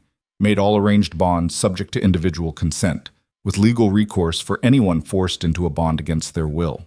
It wasn't perfect. Political realities meant she'd had to compromise on certain enforcement mechanisms, but it was a start. A knock interrupted her concentration. "Come in?" Thorne entered, carrying a stack of correspondence. "Morning reports. Border patrols are quiet. No incidents overnight. And you have 17 requests for meetings from PAC representatives across the territories." 17? Lyra set down her pen. "That's up from yesterday. Word's spreading about the Free Bond Act." Thorne dropped the letters on the desk. "Half want to support it. The other half want to tear your throat out for suggesting it." "Sounds about right." Lyra picked up the first letter, scanning its contents. A Border Pack Alpha expressing cautious support with a dozen caveats about implementation. "Any word from the council?" "Garrett's scheduled the vote for next week. He's trying to rally moderate support, but the conservative faction is organizing opposition." Thorne's expression turned thoughtful. "You knew this would be a fight." "I did." Lyra moved to the window, looking out over the training yard where she now spent 2 hours every morning working with Darius. Her body had changed over the past months, stronger, leaner, covered in bruises that never quite faded before new ones appeared. "Doesn't make it easier." "Nothing worth doing is easy." Thorne joined her at the window. "You've changed things already, you know. 3 Omega petitions for bond dissolution in the past month alone. Before the tribunal, that number was 0. 3 lives potentially saved from the fate Lyra had narrowly escaped. It should have felt like victory. Instead, it felt like 3 drops in an ocean of injustice. "It's not enough," Lyra said quietly. "It's a start." Thorne's hand settled briefly on her shoulder. "Give it time." After Thorne left, Lyra returned to her desk and the endless work of building legal frameworks strong enough to withstand political attacks. She was deep in precedent research when another knock came, this one sharp and familiar. "Enter." Kyle stepped inside, still wearing training clothes, his hair damp from exertion. Over the past 3 months, they'd fallen into a careful rhythm, professional during the day, cautiously personal in the evenings when work was done. The bond between them existed in a strange liminal space, legally valid but emotionally undefined. Lyra had stopped trying to categorize it. Some things defied neat labels. "The council wants you at this afternoon's session," Kyle said, leaning against the doorframe. "Garrett's bringing the Free Bond Act to preliminary discussion." Lyra's stomach tightened. "Already? I thought we had another week." "Apparently the conservative faction is trying to kill it before you can build more support." His expression was unreadable. "They're calling for an immediate vote to table the legislation indefinitely." "Can they do that?" "Technically, yes, if they have enough council support." Kale moved into the room properly, his presence filling the space. "Which is why you need to be there. Defend your work." "I'm not a council member. I don't have voting rights." "No, but you drafted the legislation. You know it better than anyone." His eyes met hers. "And you're better at legal arguments than half the wolves on that council. Make them see what you see." Fear and determination warred in Lyra's chest. The council chamber had been the site of her greatest triumph and her father's downfall. Returning there felt like stepping onto a battlefield, but that's exactly what it was. And she'd never been one to run from fights. "I'll be ready," she said. Kale's smile was brief but genuine. "I know you will." He started to leave, then paused. "Lyra, whatever happens today, you've already accomplished more than most wolves do in a lifetime. Don't forget that." Then he was gone, leaving her alone with legislation that could change everything or die in committee before it ever saw light. Lyra returned to her notes, but the words blurred together. Her mind kept spinning through arguments and counter-arguments, anticipating every attack the conservative faction might launch. They'd call her inexperienced. She'd cite legal precedents. They'd claim the legislation destabilized PAC structures. She'd show economic data proving strong families built on choice, not coercion. They'd attack her personally, the wolfless Omega who destroyed her own family, and that she'd have to weather without armor. By midday, Lyra had rehearsed her argument so many times the words felt mechanical. She changed into formal clothes, dark gray with silver threading, the colors of the Northern Court, and braided her hair in the warrior style that had become her signature. Darius found her in the hallway outside her quarters. Heard you're going into battle today. Council session. Close enough. Here. He handed her something small and metallic, a silver pin shaped like a wolf mid-leap. My mother wore this when she argued her first case before the Territorial Council. She was terrified, but she won. Thought you might want the good luck. Lyra's throat tightened. In 3 months, Darius had gone from treating her like an amusing curiosity to genuine respect. The pin felt like acknowledgement of how far she'd come. Thank you, she managed. I'll return it after. Keep it. You've earned your place here. His smile was brief. Now go show those council bastards what you're made of. The afternoon came too quickly. Lyra dressed carefully in formal clothes that struck a balance between professional and unthreatening. Dark colors, simple lines, nothing that screamed rebellion even as she was about to propose revolutionary change. She pinned Darius's wolf to her collar, a small piece of armor. Thorne met her outside the council chamber. Ready? No, Lyra admitted. But I'm going anyway. The chamber was packed when they entered. Every council seat filled, with additional representatives standing along the walls. Lyra recognized faces from across the territories. Some curious, some hostile, all intensely focused. Cale sat at the head table beside Garrett and the other presiding counselors. He didn't look at Lyra as she took her seat in the advocates section, but she felt his presence like an anchor. Garrett called the session to order. We're here to discuss preliminary legislation proposed by Miss Lyra Halstead, legal advisor to the Alpha King. The Free Bond Act proposes significant changes to existing PAC law regarding arranged bonds and individual consent. A conservative councilman Lyra recognized, Marcus Reed, the same wolf who'd questioned Kael's judgment during her tribunal, stood immediately. Councilman Garrett, I move to table this legislation without discussion. It represents a dangerous overreach that threatens PAC stability. Seconded, another voice called from the back. Motion noted, Garrett said carefully. However, given the significance of the proposed changes, I believe we should at least hear from the author. Miss Halstead, would you address the council? Lyra stood, her heart pounding, every eye in the chamber fixed on her. Councilman, thank you for your time. Her voice came out steady despite the fear clawing at her throat. The Free Bond Act is simple in principle. It requires informed, freely given consent from both parties before any bond can be legally recognized. It provides legal recourse for individuals forced into bonds through coercion, fraud, or duress. We already have laws against coercion, Reed interrupted. This legislation is redundant. With respect, Councilman, existing laws require proof of explicit physical force. They don't address economic coercion, family pressure, or manufactured crises designed to force compliance. Lyra kept her gaze steady. My own case proved that gap exists. My father created an artificial financial emergency to justify selling me into a bond I never consented to. Your father was a criminal, Reed shot back. One bad actor doesn't justify overhauling centuries of tradition. One bad actor we know about, Lyra corrected. How many others exist in territories where victims have no legal recourse? How many Omegas are trapped in bonds right now, suffering in silence because the law says their consent doesn't matter as much as political convenience? Murmurs rippled through the chamber, some approving, others scandalized. An older female councilwoman stood, Sylvia Chen representing the Eastern PACs. Miss Halstead, I appreciate your intentions, but arranged bonds serve important stabilizing functions. They create alliances between PACs, prevent territorial conflicts, maintain bloodline integrity. Your legislation could destabilize those structures. Only if those structures depend on coercion to function, Lyra replied.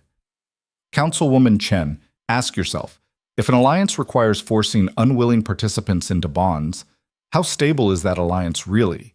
How long before resentment festers into something worse? You're speaking from personal trauma, Chen said, not unkindly. But individual cases shouldn't drive territorial policy. This isn't about my trauma. Lyra pulled out a folder from her case. Over the past 3 months, I've collected testimony from 47 wolves across the territories who've been forced into unwanted bonds. 47 voices saying the current system failed them. She handed the folder to a clerk, who began distributing copies to the council members.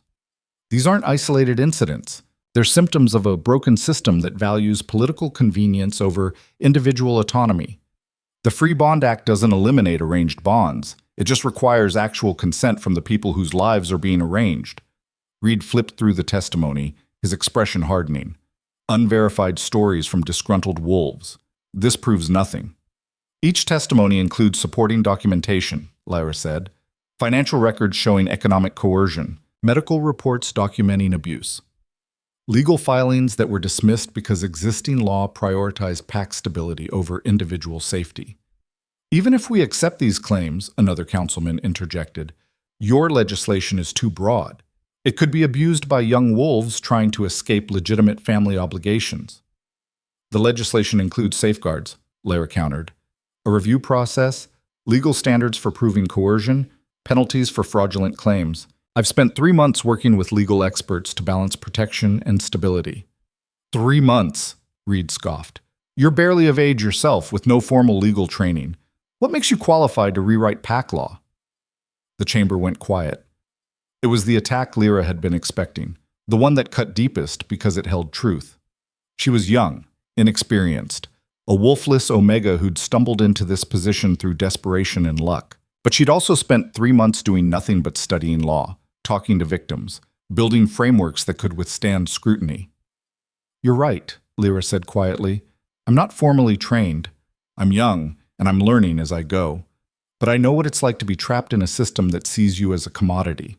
To watch legal structures designed to protect you actually enable your abuse. She met Reed's gaze directly. Every expert in this room has more experience than me, but none of you lived through what I lived through.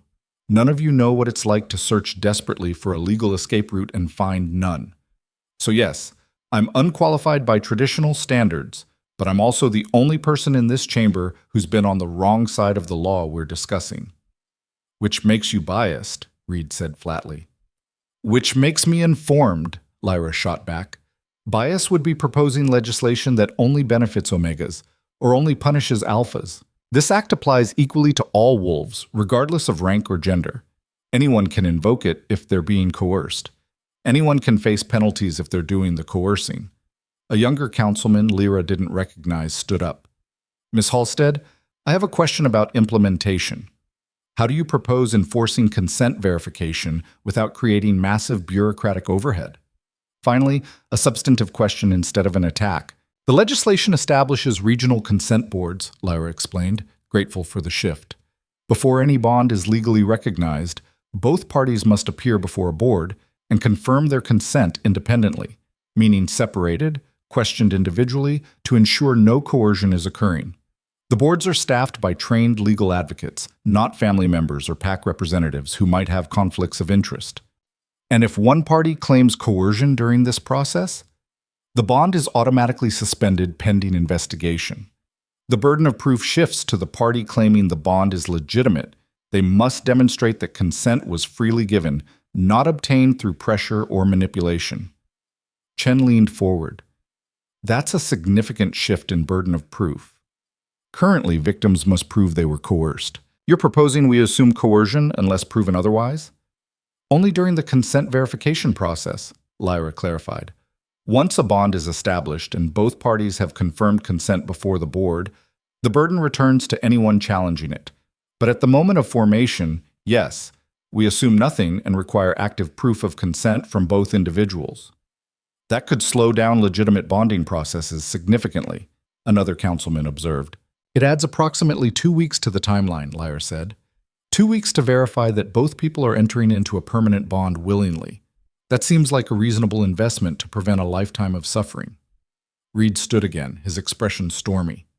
You're describing a system where family authority is completely undermined, where parents can't arrange beneficial alliances for their children without government interference. I'm describing a system where children are recognized as individuals with rights, not property to be traded, Lyra countered. Parents can still suggest bonds, arrange meetings, advocate for alliances. They just can't force their children into those bonds against their will. And you don't see how that destroys the foundation of pack structure? I see how it changes pack structure, Lyra said carefully. And yes, that's frightening for wolves who've built their power on the current system. But change isn't destruction, it's evolution. Cale spoke for the first time, his voice cutting through the rising arguments. Councilman Reed, You've questioned Miss Halstead's qualifications. Let me be clear. I appointed her as legal advisor because she demonstrated exceptional understanding of PAC law during her own tribunal. She found loopholes and precedents my own lawyers missed. With respect, Your Majesty, personal favor shouldn't— I'm not finished, ice crept into Kael's tone. Over the past 3 months, Miss Halstead has drafted 14 pieces of legislation, resolved 6 territorial disputes through legal mediation, and saved this council approximately 200 hours of work by streamlining administrative processes. Her qualifications are proven through results, not credentials. He leaned forward. And if anyone in this chamber thinks they can write better legislation, I invite them to try. Until then, you'll address her work on its merits, not her age or background. The rebuke hung in the air, sharp and unmistakable. Reed's jaw tightened, but he sat down. The questions continued for another hour. Technical details about implementation, enforcement mechanisms, appeals processes. Lyra answered each one, drawing on months of research and the expertise of wolves who'd helped her refine the legislation. A middle-aged councilman from the Western Territories stood. Miss Halstead, I want to share something. My daughter was bonded 2 years ago to an alpha from a neighboring pack. The arrangement was financially motivated. She never said she was unhappy, but I watched her become a shell of herself. His voice roughened. 6 months ago, she took her own life. Left a note saying she couldn't live in a cage anymore. The chamber went absolutely silent. I didn't know, the councilman continued. Didn't see it. Told myself she'd adjust, that duty mattered more than happiness. And now she's gone, and I have to live with the fact that I helped trap her there. He looked at Lyra, his eyes red. This legislation wouldn't have saved my daughter, but it might save someone else's.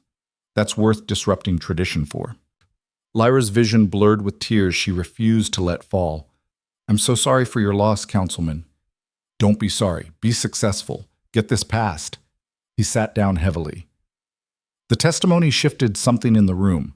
Several council members who'd been skeptical started engaging with the legislation more seriously, asking genuinely curious questions instead of hostile ones. Chen stood again. I'd like to propose a modification. Instead of making this permanent immediately, what if we implement it with a sunset clause? 5 years, with mandatory review before renewal. It gives us time to see real results before committing long-term. Lyra's heart sank. A sunset clause meant the law could expire. All her work undone if political winds shifted. But it also meant passage. Conservative council members could vote yes, while telling themselves it was temporary, just an experiment.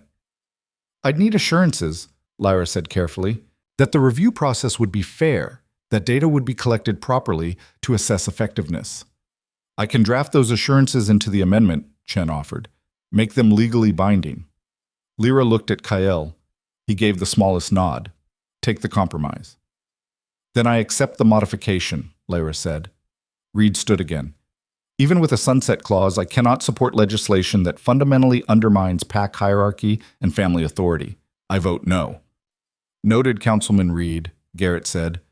Are there other statements before we move to preliminary vote?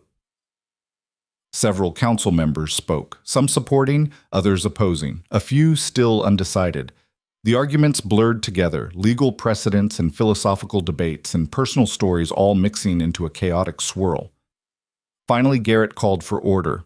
We'll now vote on whether to advance the Free Bond Act, as amended with Councilwoman Chen's sunset clause, to committee review. All in favor? Hands rose across the chamber. Lyra counted desperately. Chen, the Western councilman who'd lost his daughter, several younger representatives, a handful of moderates convinced by the data. All opposed? More hands. Reed and his conservative faction, plus wolves who genuinely believed the legislation would cause more harm than good. Garrett counted carefully, his expression neutral. The motion passes by a margin of 3 votes. The Free Bond Act moves to committee for detailed review and revision. Relief crashed through Lyra so intensely her knees almost buckled. It wasn't passage, not yet, but it was survival. Her legislation would get a fair hearing. The session is adjourned, Garrett announced. The chamber erupted into conversation as wolves filed out, some still arguing about the proposal. Lyra sat down heavily, her hands shaking with adrenaline crash. Thorne appeared beside her. You did well. I barely survived. Survival is winning. Thorne's smile was brief, especially in this court. Kael made his way through the dispersing crowd. Committee review means at least 2 more months of revisions and arguments. Are you ready for that fight? Do I have a choice? You always have a choice. His gaze was steady. But I think you already made it. He was right. The moment Lara had started drafting the Free Bond Act, she'd committed to seeing it through. No matter how long it took, no matter how many battles she had to fight. Because somewhere in the territories, another Omega was trapped in an arranged bond, searching desperately for an escape route that didn't exist yet, and Lyra was going to build it for them. Over the following 8 weeks, the Free Bond Act consumed her life completely. Committee meetings ran late into the night, revision sessions started before dawn, and endless negotiations with council members who wanted to water down provisions or add exceptions that would gut the law's effectiveness. Lyra fought for every clause, compromised where necessary to maintain coalition support, and refused to budge on core protections. She also continued training with Darius every morning, her body growing stronger even as political battles wore down her spirit. The duality felt important, building physical strength while constructing legal frameworks, becoming dangerous in multiple ways. One particularly brutal day, after a committee session where Reed had spent 4 hours trying to add exemptions for traditional pack structures, Lyra returned to her study to find a letter waiting on her desk. The handwriting was unfamiliar, the paper cheap. She opened it carefully. Miss Halstead, you don't know me. I'm an Omega in the Southern Territories, bonded 5 years ago to an Alpha I never chose. My family needed the alliance. I did my duty. For 5 years I've lived in a cage. My bondmate isn't cruel, not like yours was, but he doesn't love me. I'm a possession he maintains because it's expected. We have children I love desperately and a life that looks perfect from outside. I'm writing because I heard about your law, about consent boards and investigations, and the possibility of freedom. And for the first time in 5 years, I have hope. I don't know if I'll use your law when it passes. My children are young, and leaving would destroy them. But knowing the option exists, that someone fought to give wolves like me a choice, that matters more than I can express. Thank you for being brave enough to fight. Thank you for proving one desperate Omega could change the world. A grateful stranger. Lyra read the letter 3 times, tears streaming down her face. This was why. Not the political victories or the legal precedents or the satisfaction of defeating Reed in committee. This. One Omega who now had hope where before there was only resignation. She pinned the letter to her wall beside the dozens of others that had arrived over the past months. Testimonies, thank you notes, stories of abuse and survival, and desperate need for change. Every time she wanted to quit, to accept a compromise that gutted the law's protections, she looked at these letters, and she kept fighting. The final committee vote came on a gray morning in late autumn. Lyra arrived at the council building exhausted, having spent the previous night doing last-minute revisions to address concerns from moderate council members. The committee room was smaller than the main chamber, but no less intimidating. 12 wolves sat in judgment, representing different territorial factions and political philosophies. Reed glared at her from his seat. Chen offered an encouraging nod. We've spent 8 weeks reviewing the Free Bond Act, the committee chair said. We've heard testimony, examined precedents, and debated every clause. It's time to vote on whether to send this to the full council for final passage.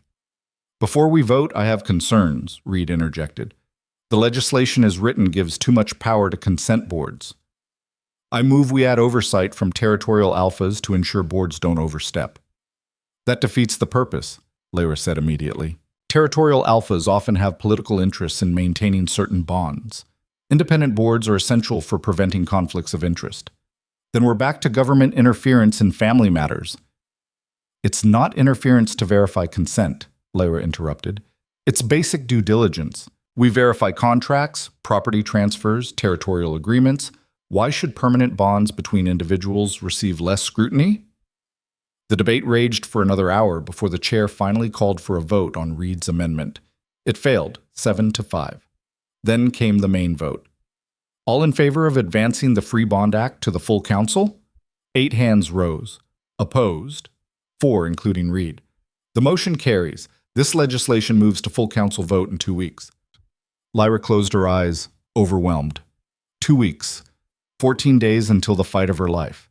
But she'd made it this far, survived every attempt to kill her legislation in committee, maintained the core protections she'd fought for. Now came the final battle. Those 2 weeks passed in a blur of preparation. Lyra met with every swing vote council member individually, addressing concerns, making minor adjustments, building the coalition she'd need for passage. Kyle used his political capital to pressure resistant alphas, making it clear the Northern Territories supported the legislation. The night before the vote, Lyra couldn't sleep. She paced her study, reviewing arguments one more time, terrified she'd missed something. A knock came near midnight. "Come in." Cale entered carrying 2 glasses and a bottle of Northern whiskey. "You're going to wear a hole in the floor." "I can't stop thinking. What if we lose by 1 vote? What if Reed convinces the moderates at the last minute?" "Then we try again." Kyle handed her a glass. "But we're not going to lose." "You can't know that." "I can make an educated guess based on 8 weeks of political maneuvering." He settled into her desk chair. "Chen has the moderates locked down. The Western councilman is bringing 5 votes from his coalition. We have the numbers." "Numbers can shift." "Lyra." Cale's voice was gentle. "You've done everything possible. You built an airtight legal framework, collected overwhelming evidence, forged political alliances with wolves who started out hostile. You've earned this victory." "I'm terrified," she whispered. "Good. Terror means you understand what's at stake." He stood and moved to where she'd pinned all the letters on her wall. "But look at these. Everyone represents a life your work has already touched.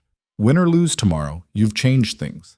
Lyra joined him at the wall, reading familiar words in unfamiliar handwriting, stories of pain and hope, abuse and survival. "I can't let them down," she said. "You won't." Kael's hand found hers, warm and steady.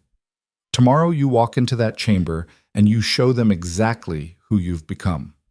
Not a scared Omega running from a forced bond, but a legal architect who rebuilt the system from the ground up." She leaned against him, drawing strength from his certainty. "Stay with me tonight?" "Of course." They moved to the small couch in her study, sitting close, not talking, just existing together in the quiet hours before dawn. Somewhere in that silence, Lyra found peace. Whatever happened tomorrow, she'd fought with everything she had, given voice to wolves who'd been silenced, built legal protections where none existed before. That had to be enough. The vote took place at noon in the full council chamber, packed with observers from across the territories. Lyra sat in her usual spot, hands clenched in her lap, watching as council members filed in and took their seats. Garrett called the session to order. "We are gathered to vote on final passage of the Free Bond Act, as amended. This legislation will establish consent verification procedures for all arranged bonds, provide legal recourse for wolves subjected to coercion, and create independent boards to oversee implementation." He looked around the chamber. "This is a significant change to PAC law. Each council member's vote will be recorded for the territorial record. We'll proceed in alphabetical order by territory." The voting began. Each name called felt like an eternity. Some votes were expected, Reed voting no with a scowl, Chen voting yes with quiet determination. Others surprised her. Conservatives she'd thought were firmly opposed voting yes after their constituents pressured them. The count stayed agonizingly close. Every vote mattered, every declaration shifting the balance. Finally, Garrett reached the last name. The councilman stood, his expression conflicted. "I vote yes. May the ancestors forgive us if this is wrong, and bless us if it's right." Garrett tallied the results, his expression giving nothing away. The silence stretched unbearably. "The Free Bond Act passes by a margin of 4 votes. The legislation is enacted immediately, with sunset review in 5 years as specified." The chamber erupted, some cheering, others shouting in protest, everyone talking at once. Lyra sat frozen, unable to process what had just happened. She'd won, against conservative opposition, against centuries of tradition, against every voice saying she was too young, too inexperienced, too damaged to change anything. She'd won. The Free Bond Act was law. Thorne pulled her to her feet, saying something Lyra couldn't hear over the roaring in her ears. Around them, council members were already approaching, Chen to congratulate, Reed to warn the fight wasn't over, others to position themselves for whatever came next. But it was the Western councilman who reached her first, tears streaming down his weathered face. "Thank you. My daughter would be proud of what you've done." "I'm sorry I couldn't save her," Lyra managed. "No, but you might save someone else's daughter, someone else's son. That's what matters." He squeezed her hand and moved away. That night, Kyle organized a celebration in the palace. Not just his inner circle, but everyone who'd fought for the legislation. Council allies, legal advisors, wolves who'd submitted testimony, even some of the moderates who'd been convinced through careful argument. The great hall filled with voices and laughter, and the cautious hope of people who'd just witnessed genuine change. Lyra moved through the crowd in a daze, accepting congratulations and deflecting credit. This wasn't just her victory, it belonged to everyone who'd shared their stories, everyone who'd fought to make the system better. But eventually the crowd overwhelmed her, and she slipped away to the same balcony where this had all begun months ago. The mountains stretched dark and endless under a sky full of stars. Lyra stood at the railing, feeling the weight of what she'd accomplished finally settling onto her shoulders. The Free Bond Act was law, real, enforceable, capable of saving lives. She'd done it. "Hiding from your own celebration?" Kyle joined her, carrying 2 glasses of champagne. Processing. Lyra accepted the drink. "It doesn't feel real yet. Give it time. Tomorrow, when the first consent board convenes, when the first petition for bond review is filed, it'll feel real." He leaned against the railing beside her. "You changed PAC law, Lyra. That's permanent, even with the sunset clause. 5 years to prove it works. Then we'll spend 5 years documenting every success, every life saved, every bond that was prevented because someone had the courage to say no." Kale's smile was confident. "Renewal will be a formality." Lyra wanted to believe that, wanted to trust that the political winds wouldn't shift, that conservatives wouldn't find ways to undermine implementation, that her law would survive long enough to become entrenched. But she'd learned enough about politics to know nothing was guaranteed.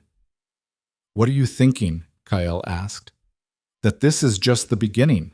The real work starts now, making sure the consent boards function properly, training advocates, handling the first contested cases." She sipped her champagne. "And dealing with the backlash. Reed didn't look like someone who's giving up. Reed can complain all he wants. The law passed. He's irrelevant now." "Is he? Or is he already planning how to sabotage implementation?" Kale's expression turned serious. "You think he'd go that far?" "I think he genuinely believes this law will destroy PAC structure.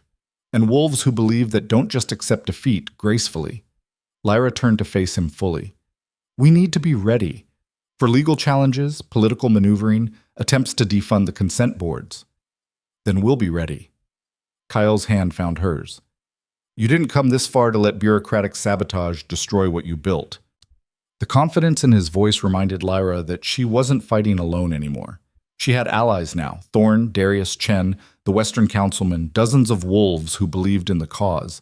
And she had Kyle, partner, protector, fellow architect of change. The bond between them had evolved over the past months into something Lyra still couldn't quite name. More than legal necessity, less than traditional romance. Partnership built on mutual respect and compatible goals, and the kind of trust that only came from surviving battles together. "Can I ask you something?"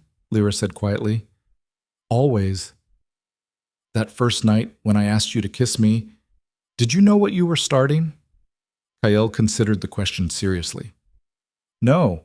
I thought I was humoring a desperate Omega for 30 seconds and maybe pissing off some territorial alphas. I didn't expect you to turn my entire court upside down. Disappointed? Fascinated." His thumb brushed across her knuckles. "You came at me with nothing but desperation and audacity, and you built it into a legal revolution. That's not disappointment. That's the most interesting thing that's ever happened to me. I destroyed political alliances, nearly got you blown up, and spent 3 months arguing with your council.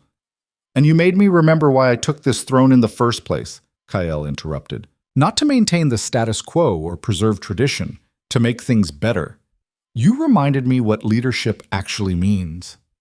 He stepped closer, his free hand coming up to cup her face. 6 months ago, you asked me to kiss you to escape a trap. I'm asking if you'd kiss me now because you want to stay. Lyra's breath caught.